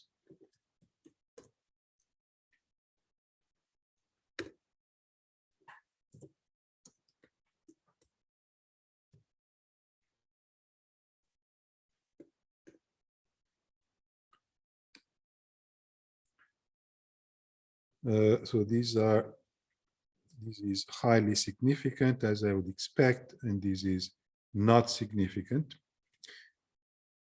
But do you think this is a good idea to have an equation for wages in nominal terms determined by the current price index? I don't think it's a good idea, because prices will depend on wages in the same period. So usually you want wages to react more slowly to inflation, and inflation reacting more quickly to wages. So we could have a different equations, which is the growth rate of wages, wage inflation. How do we compute wage inflation without using time series? Because these MDs are not time series yet. So we have to append one bar, create first of all the empty space, the variable that we want to create as before, and then we use the lag operator and the diff operator. Okay, so let's do this in the code. And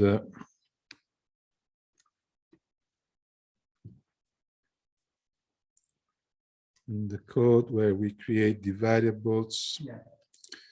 Okay, so let's do this in here, but after this, so it's something like this in principle. Yeah, but I think we don't need a loop. Why not? You have to create a loop because you have to, without the lag operator, you say it's not, we don't need the loop. I will show you another way to create variable if you want. Okay, so let's try this out. Yeah. So let's call this wage G for wage growth. And this has to be given by wage in the current period divided by the lag of wage with 4 lags minus 1. Looks like it did it. Let's look at the outcome.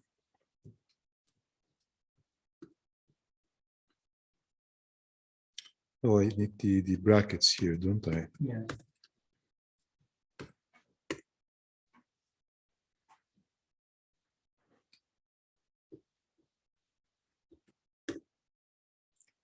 Okay, so it worked. So let's also create the inflation.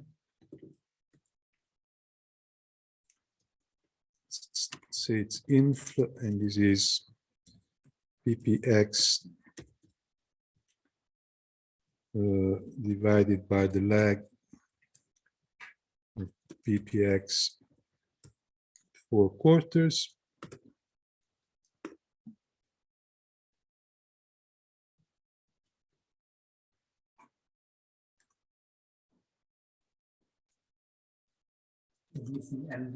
Yes. Okay. So let's try again our function, which was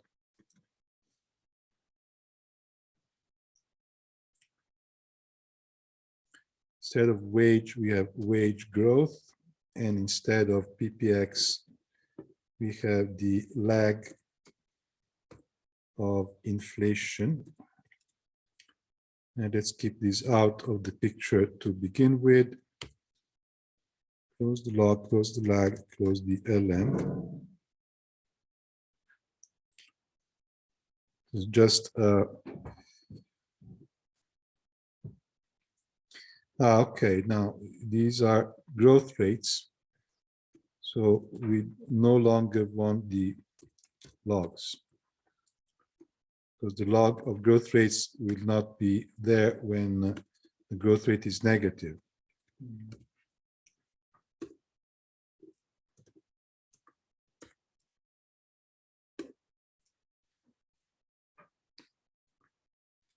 And this is very reasonable, but this is wrong, completely wrong. There's a negative connection. There's a negative connection between inflation in the past period and the wage growth. Let's check whether we can improve this. I mean, we will work on this until we are tired, but this can be a lengthy process. So let's also compute the growth rate in productivity.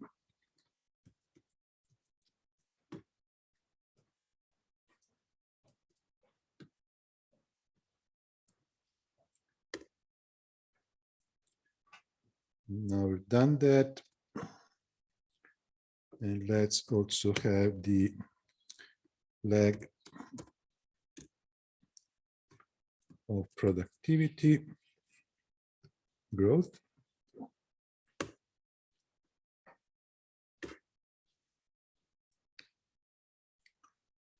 And now we have basically nothing. Yeah, I think the R square is 0.04. Let's look at the residuals.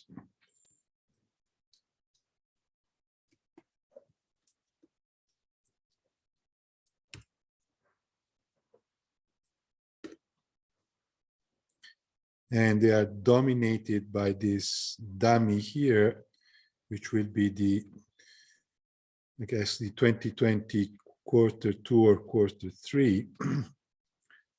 So I think we do have this in MD already.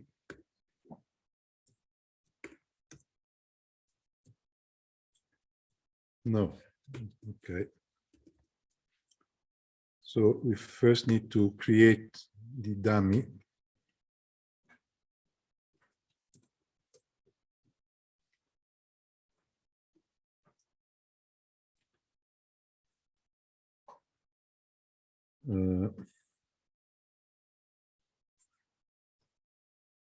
I think that this should be okay. No, because this is referring to model data which has not been defined. We have to do it in MD. Okay, so But you can copy and paste those lines and I think it will work. this line, To create a dummy, yes, we have to adjust it. yes, which is the, in MD we have 61 observations. So we want MD $ D 2020 Q2 equal to if else what? How did we call it? Trend. I'm not sure we have trend defined. I think we will call it ID.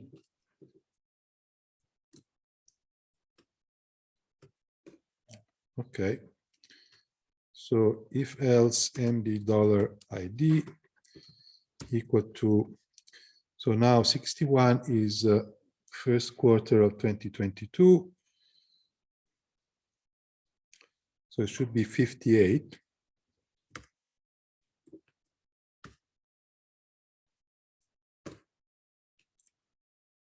Equal. Okay. This should be 59.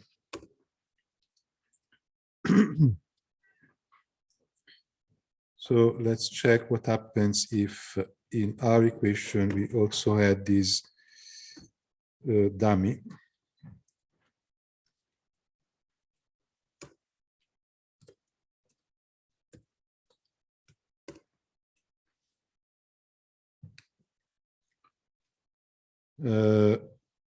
And I think nothing relevant has happened. Let's look again at the residuals. Oh.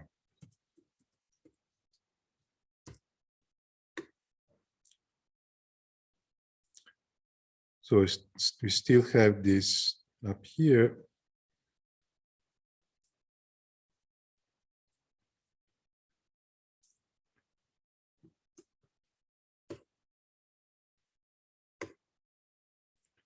So this must be for the fourth quarter instead of the third quarter. So let's create another dummy for the fourth quarter.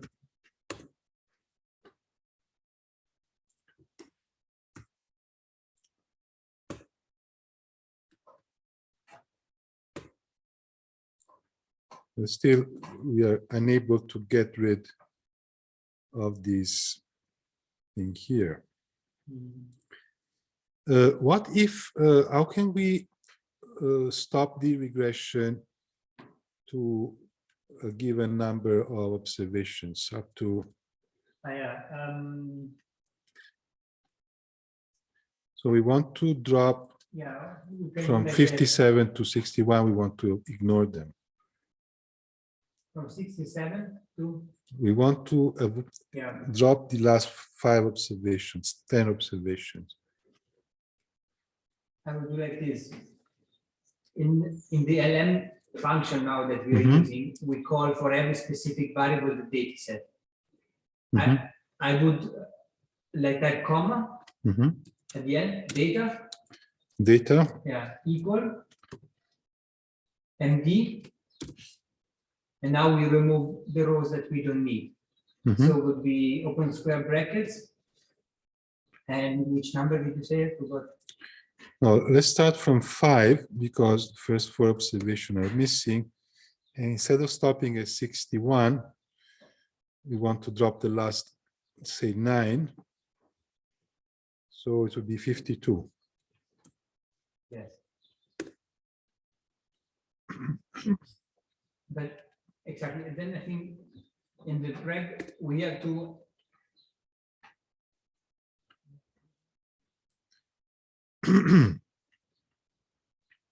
Anyway, this is still That didn't work anymore. didn't work. Actually, we can no longer have this one. You can also remove D and D, but that doesn't really matter. Yeah, but anyway, this is getting us nowhere. Yeah. So, so far, I mean, we're gonna spend quite a lot of time. And I would say that it's better to keep the wage inflation exogenous for the moment and try to work on a price inflation and see what happens. So what we could do to achieve that is we want to add we've done this. When we go to the model,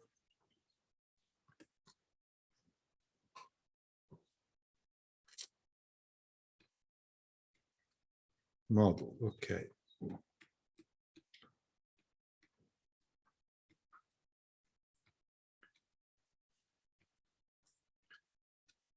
So what else we've done is to have the nominal wage, and this is determined now by its growth rate.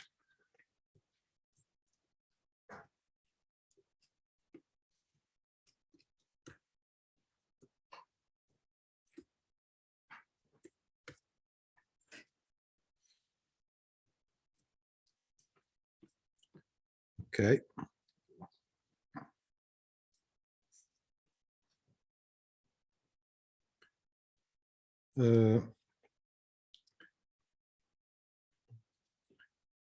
Does it make sense to try to solve the model at this stage? Because we have not actually, we have added only the employment equation in here.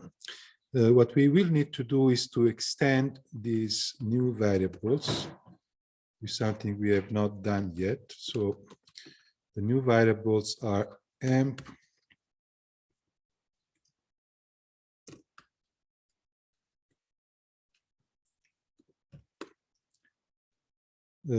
wage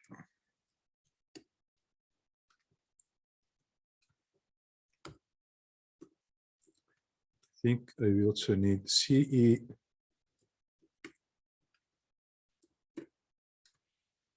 and GOS MI.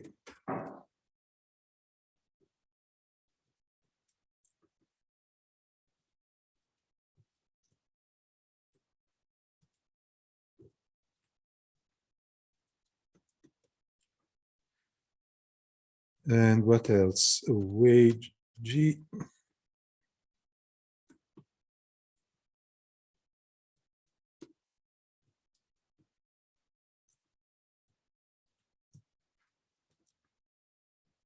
And that's it.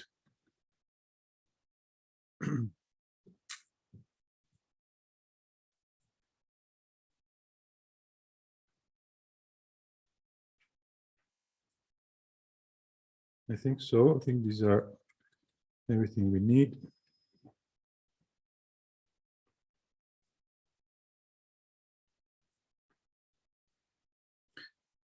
So let's check if everything works up to here, and let's check how much the behavior of our model has changed with this additional equation for employment, which was not that good.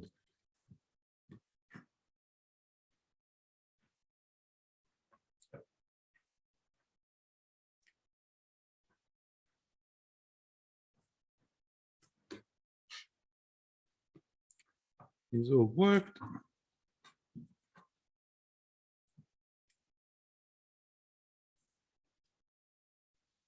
Now this should still be correct, I hope, for 51 and 56.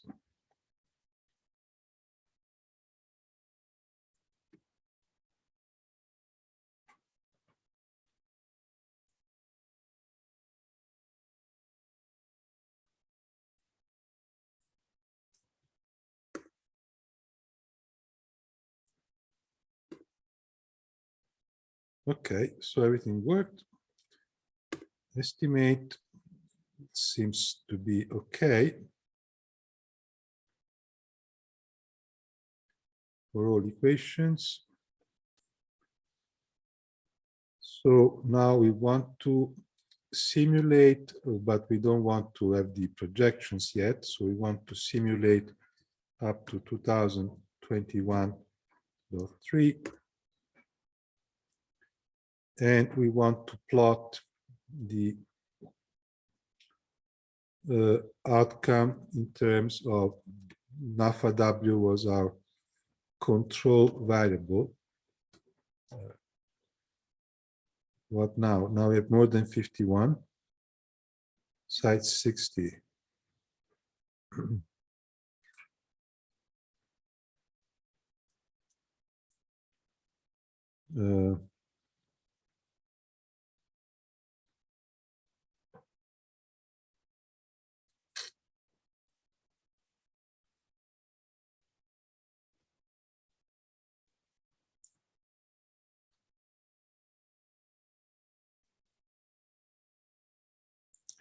I think I need to update the X to go to 60.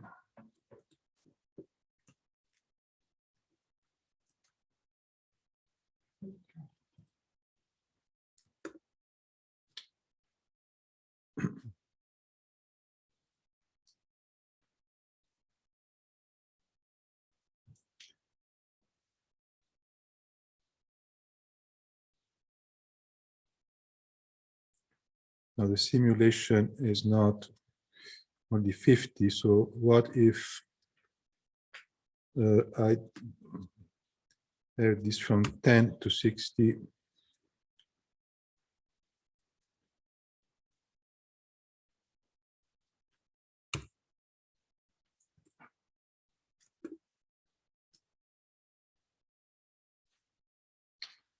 No, it's just shifting the problem somewhere else. This is still a problem of the reference time periods because I'm trying to compare these MD dollar NAFA W, and this is not available for the last two periods. It starts in period 5, so this goes from period 5 of the data to period 59. But I think that here in the plot, you can just say from 1 to 61. And then No, but 61 should not be there. But if the data is not there, it will simply not show. But the two, the X and the Y, must match. Okay, but can't The plot at least. why I cannot give from 6 to 59 for the first one, this NAFA W, instead of saying from 1 to drop 1 to 8, can't I say from 6 to 59? Is this going to work? It should. Let's try. And how many numbers do I have here? Again, try it as well from 6 to 59, also as dx. Okay. While the simulation, let's look at what do we have in here.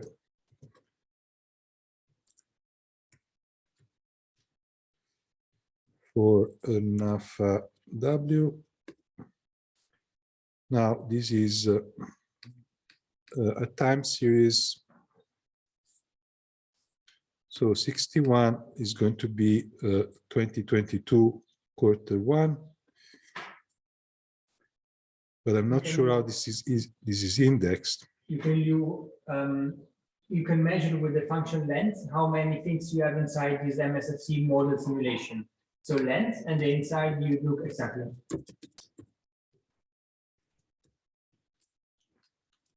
Length TH. 550. And then in order to make it really adjust every time, you do X, the arc trace in the arc trace of the core of the simulation alpha. You do from 1 to the length. So from 1 colon length of basically the variable. And you should simply just to length exactly of this whole stuff of in the here. Or I can just type Y. No. The full stuff you have to type, unfortunately. Yeah. I think it should work. It did. But we have some problems in here because this should be shifted by 8 observations or something to the right. Now we're comparing data. You see that this thing here should appear in here. Right. So this should start not from 1, but from 6. So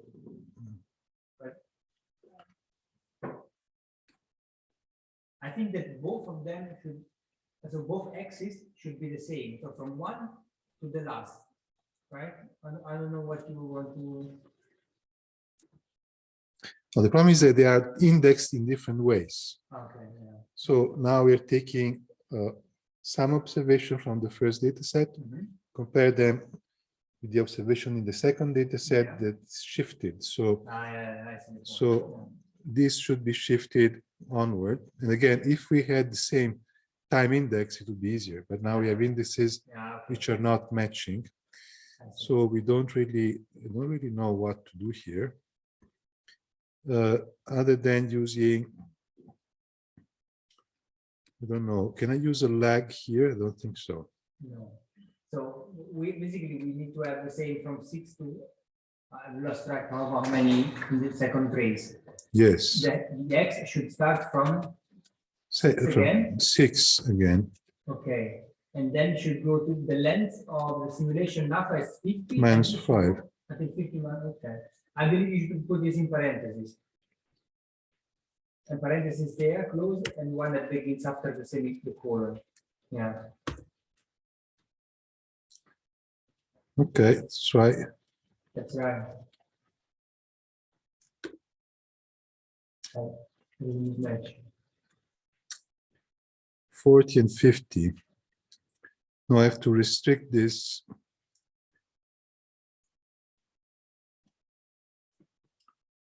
I don't know what this would be for.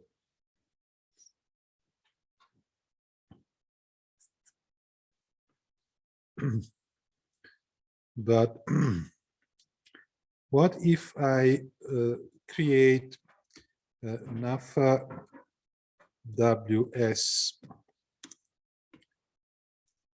given by my SFC model simulation NAFA W, and the other thing I want to look at is the model data NAFA W.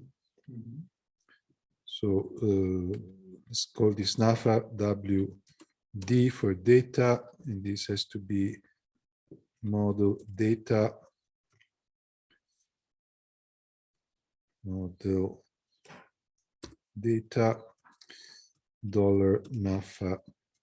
W.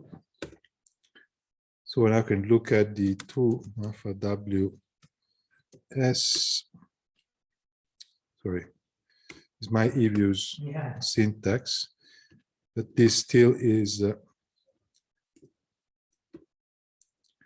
So now they're both time series. And this one has been extended in my extend comment. So I can now probably compare them. This starts in 2009, quarter 2. This starts in 2007. So what I want to do is to have this NAFA D, what I now call NAFA D,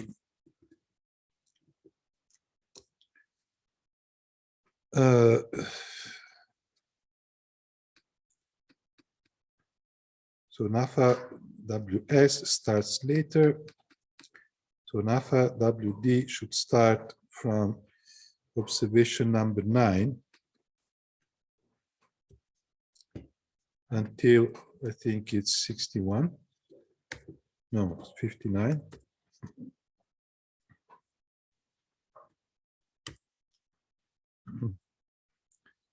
And this NAFA W is now what I call NAFA WS. And this starts from 2, I think, or this is 1. Maybe this is 1. This should also be from 9. I think it's 2 because there is an NA. I believe. No, it's not an NA because Okay. NA should appear. Okay. Let's check whether this works. Add trace. NAFA D not found, but oh, it's NAFA WD. So we've not lost all hope. Yeah. Still one missing. So you said that the first one, or maybe we need to restrict the X rather than the Y.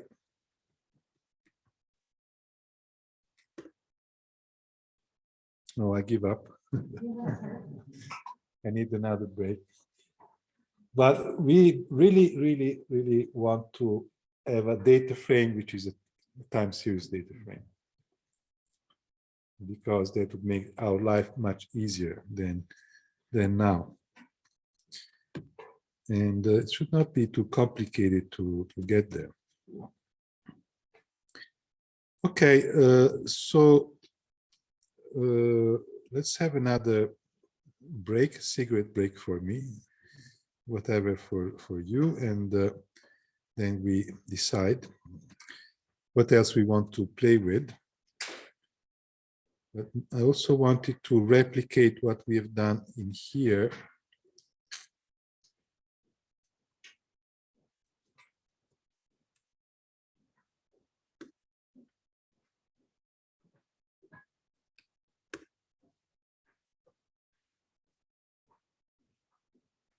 So this is the employment equation we've added. And if we look at the residuals, we can see that we are clearly missing something that starts in 2018, and implies an increasing residual in the last 4 years or so. So there must be something which is affecting the employment level that is not explained by the model and will create a large discrepancy between the model simulation and the data. So also this is suffering from autocorrelation, this strong autocorrelation in the residuals, which is another sign of some missing variable. I have no idea of right now of what this can be about. We could look at the share of employed workers on the total. So let's look at the employed workers over total employment, just to see whether there's any trend, but this is only affected by the pandemic here, so this is not going to help us understand the movement of employment. We could look at, I don't know, let's look at what happens to exports related to GDP. It could be another source of changes in the employment level, but again, not sure that this is going to help us that much. But we could try to add this as an additional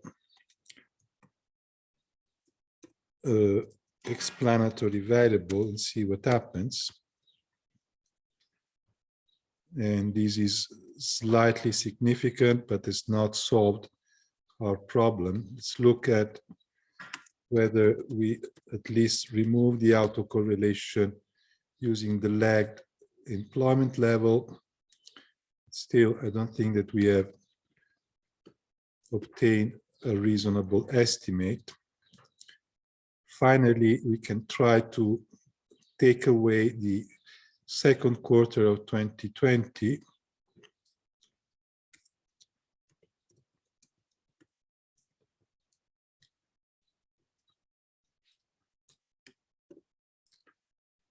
And now,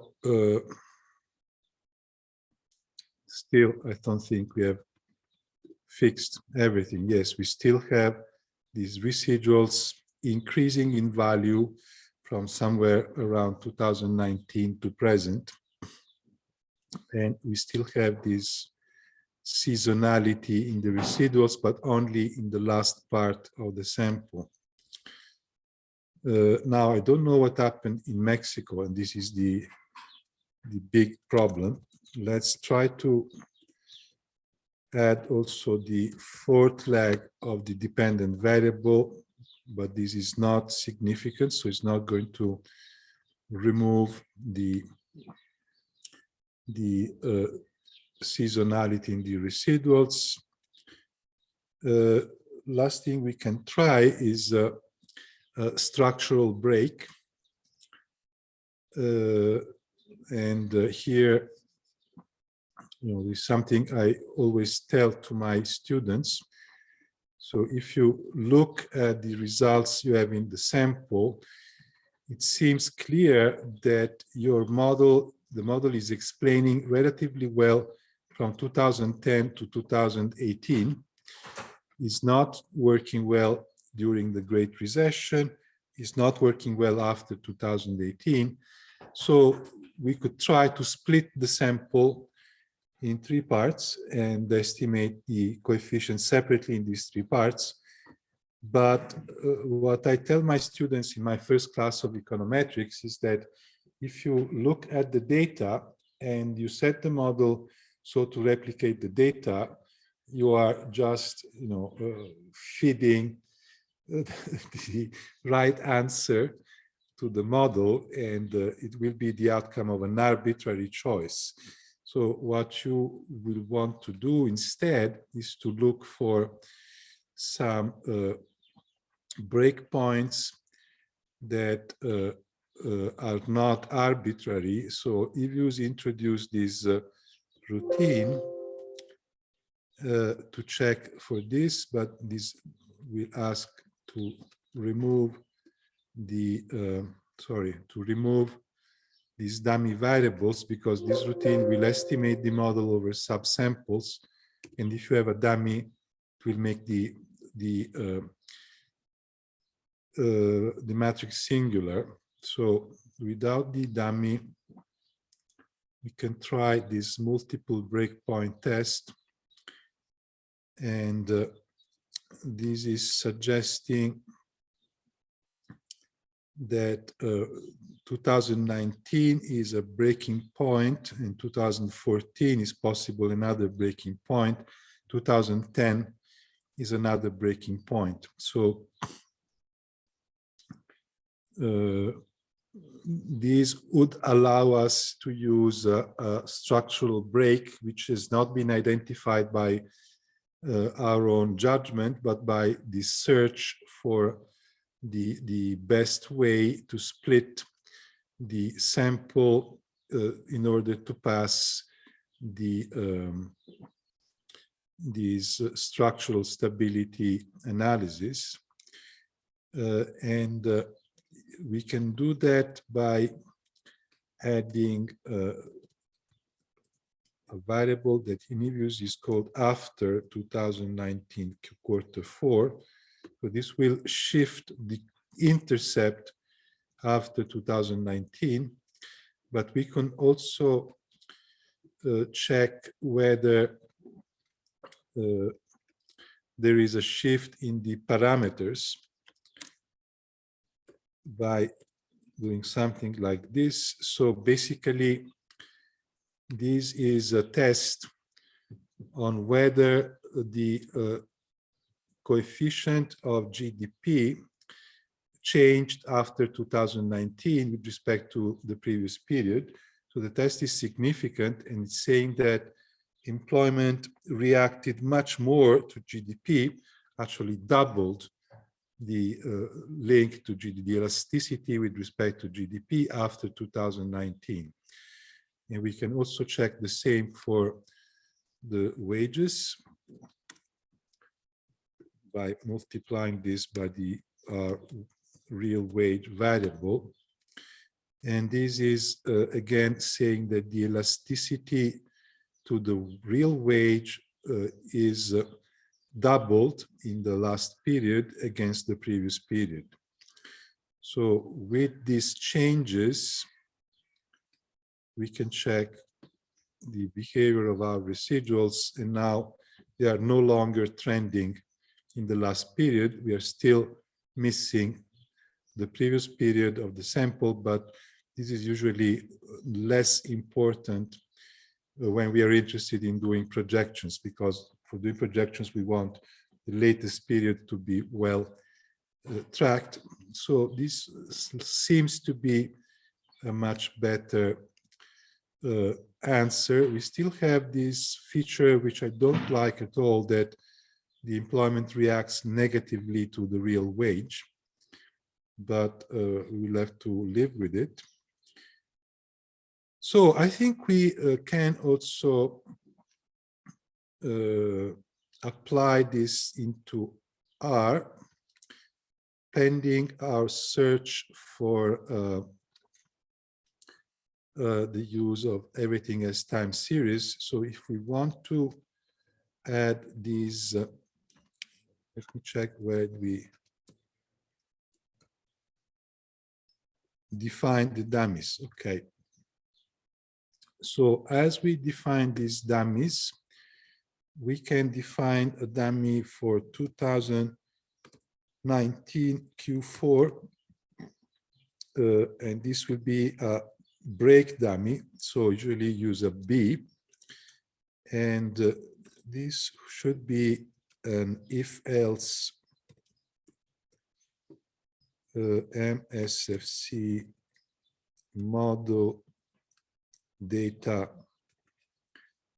trend is larger than 2019 Q4. Now, if 2020 Q3 was 55,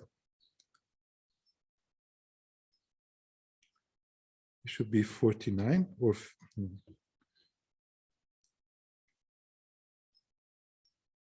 49. Am I right?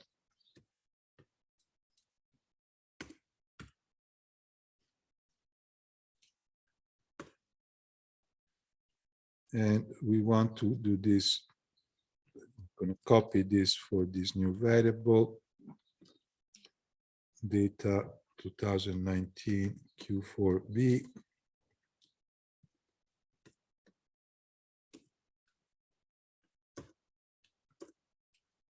Okay, so let's look at it.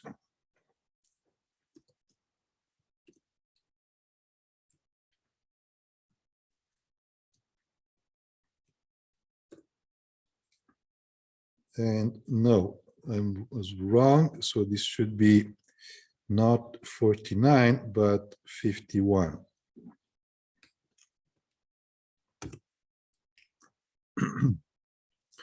Let's look at actually 2020.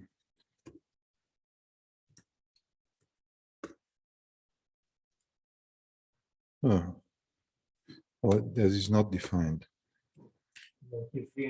This is correct. Okay. Now we also want to extend this later when we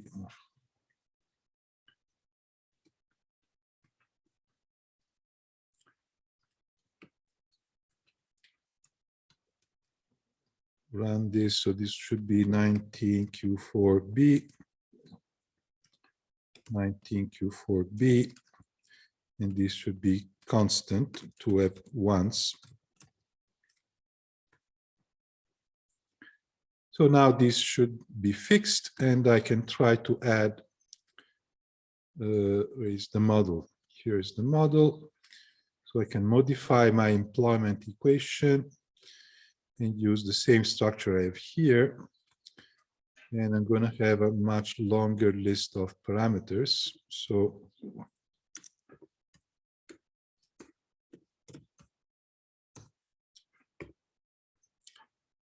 this would be the TS lag of the log of amp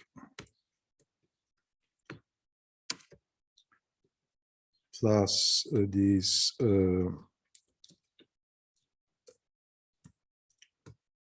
4 times this dummy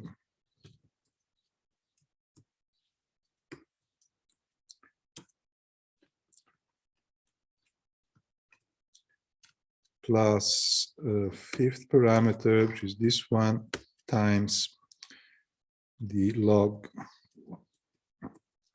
of GDPK,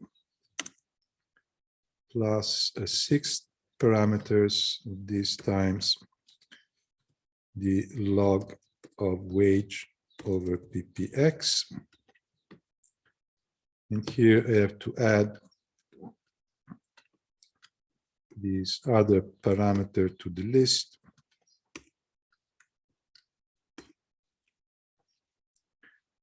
There's 6, yes. Okay, so now we should have the same model in R and eViews. And now I can solve my eViews model.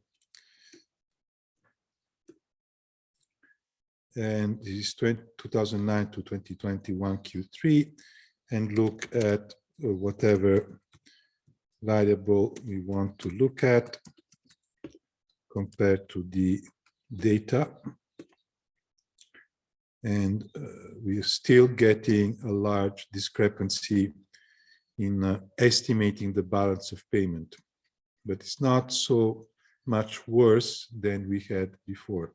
We still need to have something that explain this fall.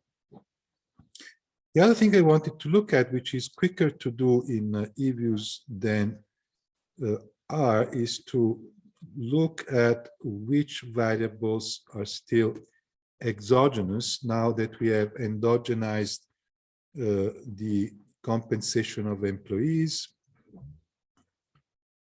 And still have the price level, which is exogenous, and wage growth.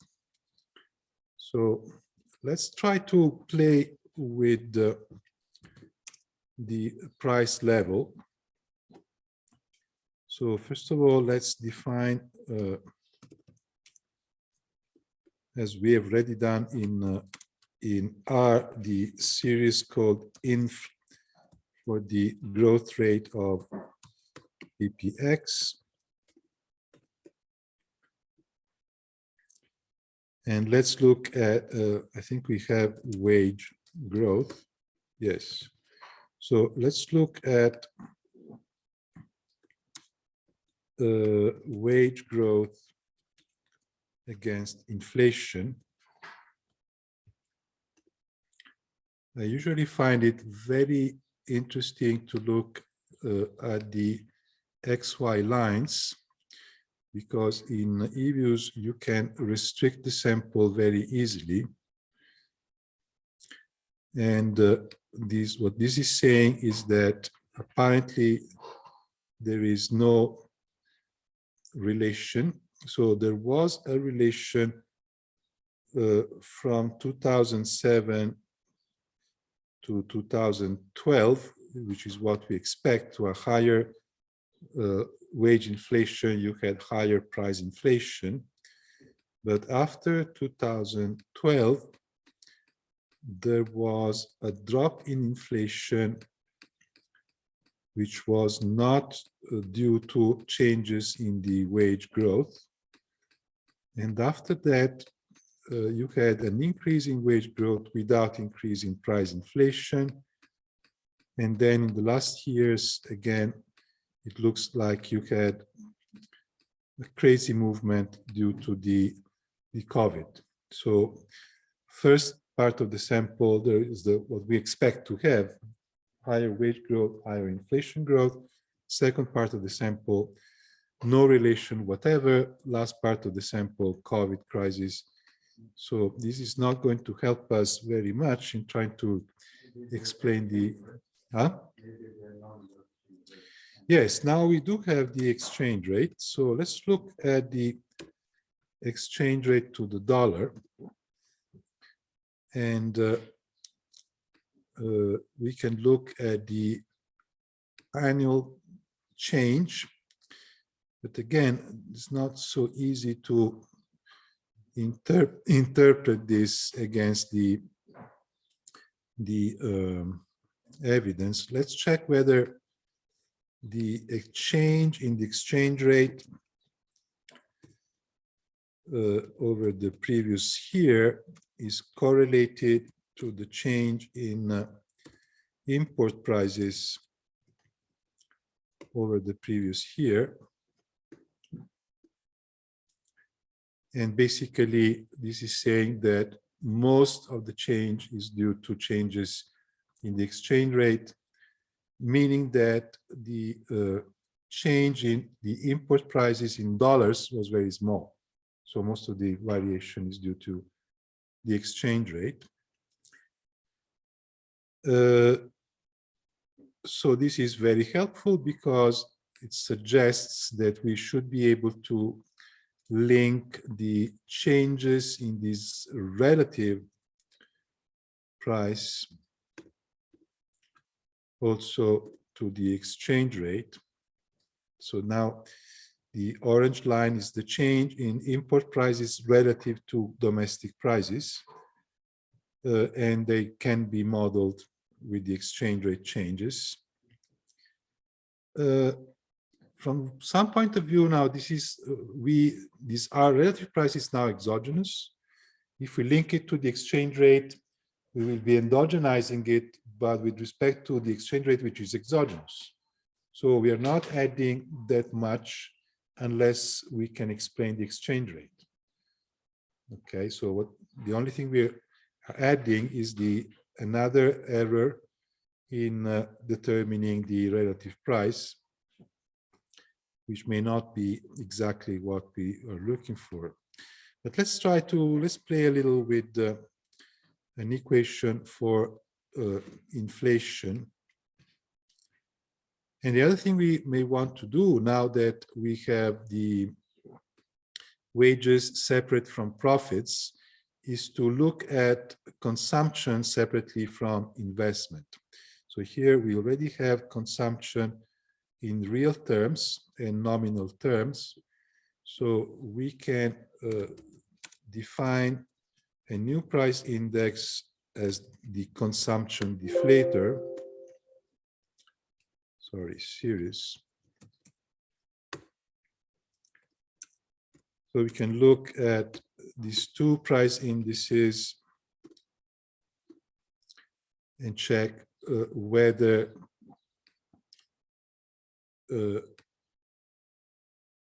how they are moving. And this is showing this should be much easier to model the more common consumer price index. Now the blue line is the consumption deflator. Well, the orange line is the deflator of both consumption and investment.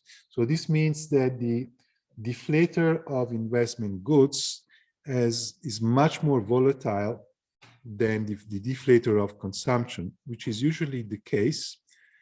And I also suspect that the deflator of investment goods is estimated less precisely in the national accounts.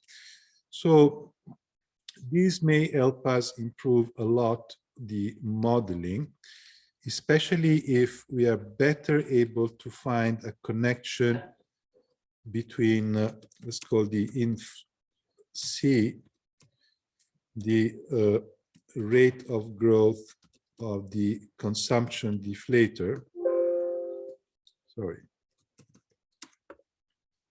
So let's now look at wage growth against the growth rate of the consumption deflator, again with the XY line. And again, here we have this craziness of the last periods.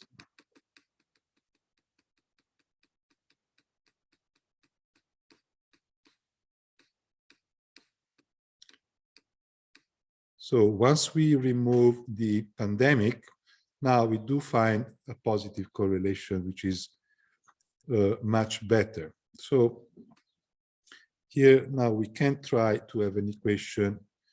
Which equation we were working with? None. Okay, so let's try an equation for what I called inf C against wage growth. In principle, we also want the growth rate in productivity.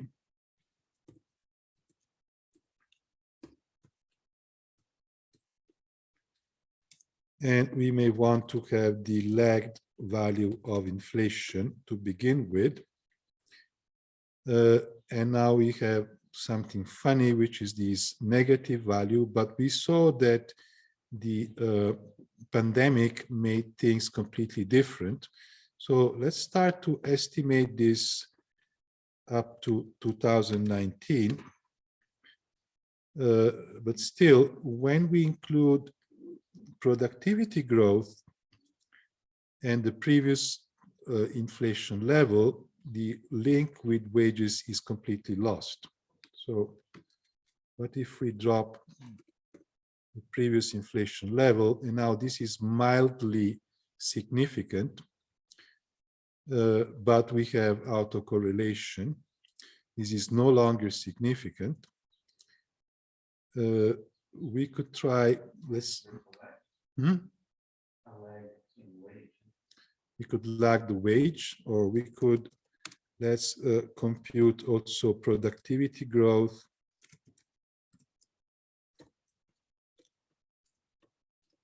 And the standard idea would be that we have wage growth less productivity growth, but here we have really nothing. So we can try by lagging this as you just suggested.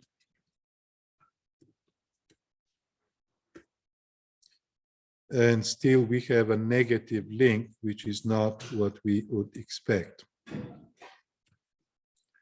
And I fear that if we also separate this, we still get this negative link to wage growth.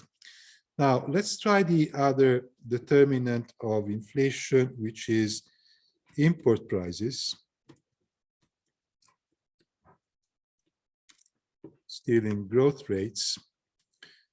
But still, we are unable to explain what happens. And probably the problem is that the actual values are moving more than the determinants that we are using. So this is getting us nowhere.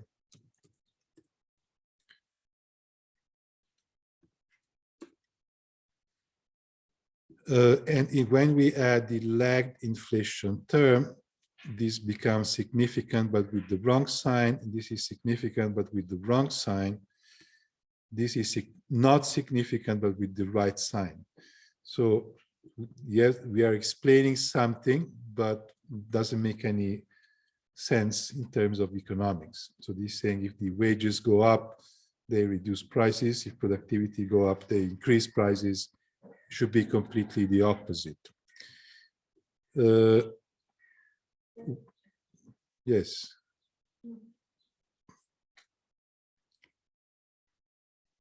So maybe the wage variable we are using is not the right variable on which firms base their pricing decisions, because we took the total wage bill divided by employment.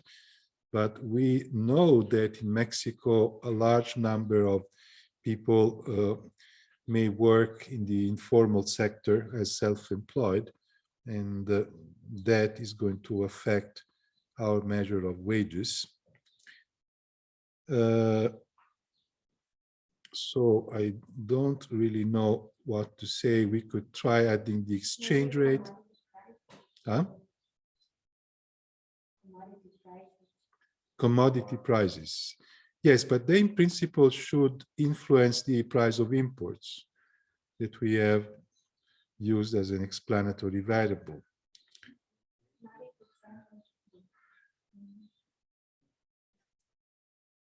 Maybe there's a lot of tradable goods and wages and could become also important. Yeah, that's a good suggestion, I think. The import prices. Okay, let's try this. But the other thing is, I was using maybe the wrong leg. So if I only use the growth rate in import prices, I'm not explaining anything. The only thing which explains is the lagged value of inflation. I think if we add the current wage growth, still not significant, but at least it's positive. And I could try the wage growth of the previous year in the same quarter, but this is again, say nothing more than what we already knew. So at least this is going to give us the expected impact of wages on prices, but the equation is pretty bad. It is following the data with a lag of one period because the main explanatory variable is lagged inflation. So I'm not so sure that this is going to help us explain what happens in Mexico.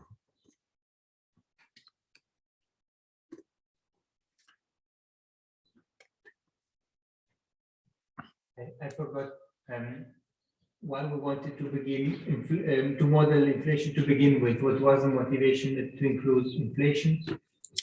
Well, if we include inflation, we can try to endogenize relative prices and therefore explain trade better. Okay.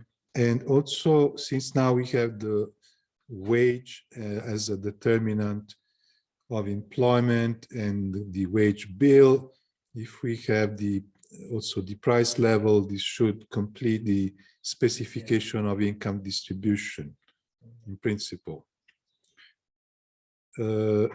What we could try to do is to have some more sophisticated treatment of these variables. So if we look at the index of prices rather than the growth rate, I'm not sure what sample we are using, but I guess that this will be up to 2021, this is a non-stationary variable. And if we test its first difference, is stationary. So this is suggesting to use co-integrating techniques. So we could look at the log of the wage and check whether this is stationary in differences and non-stationary in levels. So we could try to have a co-integrating approach and see whether it is any better. And one way to go would be to have the so I don't think that this is very should not be very seasonal. So let's look at whether wages are quite seasonal. So one way to try to model this as an error correction mechanism could be to have the the log of PC divided by its previous period. This should be the same as the growth rate of prices against the lagged level of prices and the lagged level of nominal wages and the current growth rate in wages and the lagged inflation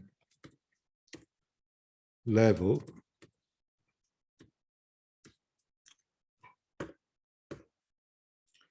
So in order for this to work, this should be highly significant. This has the right sign, but these two are not significant at all. And the only thing which is significant is this lagged inflation rate. And again, if we estimate this up to 2019, things do not improve at all. So basically, our simple idea of how to model inflation fails completely with the data for Mexico. I must confess that in the living models so far, we have not modeled inflation. And this is because inflation in the last 40 years at different periods. So it was small in the 60s, then quite volatile in the 70s. In the 80s, most countries started to have these neoliberal policies to fight inflation. So inflation went down and had very little volatility. So when something has a little volatility, it's very difficult to explain how it is changing. And the other thing is that before the 80s, the wages or the unit labor costs were quite strongly correlated to inflation. But in many countries, this broke down with the neoliberal behavior. So you no longer find that nominal wages or the unit labor costs are in line with the price inflation. So it has been very complicated to explain inflation in this period. And now inflation is back, but it's back mainly from foreign prices and commodity prices. It's not clear whether wages are following. So in some countries, like the United States, it seems that they are starting to increase in line with the prices. Some other countries, I don't see an increase in unit wages following import price increases. So again, it's very difficult to think that you can fit an equation for wages and inflation over these 20 years using the same variables. You really need to want to have different models to explain the different periods, which means that for our little experiment, it doesn't seem easy to endogenize inflation and endogenize wages. So for the time being, I leave things as they are. What we can surely do is to see whether the model can be improved by looking at our private expenditure function, and we can check what happens if we estimate instead a consumption function using the same determinants but the price deflator. And well, the R square, sorry, this is something missing here. Okay, now we have a problem which is the same in both equations for the significance of wealth, but we found how to fix the problem earlier. And it looks like the consumption function is slightly better than what we had for private expenditure. So here, yes, we were using these two dummies for fixing this, the effect of the corona.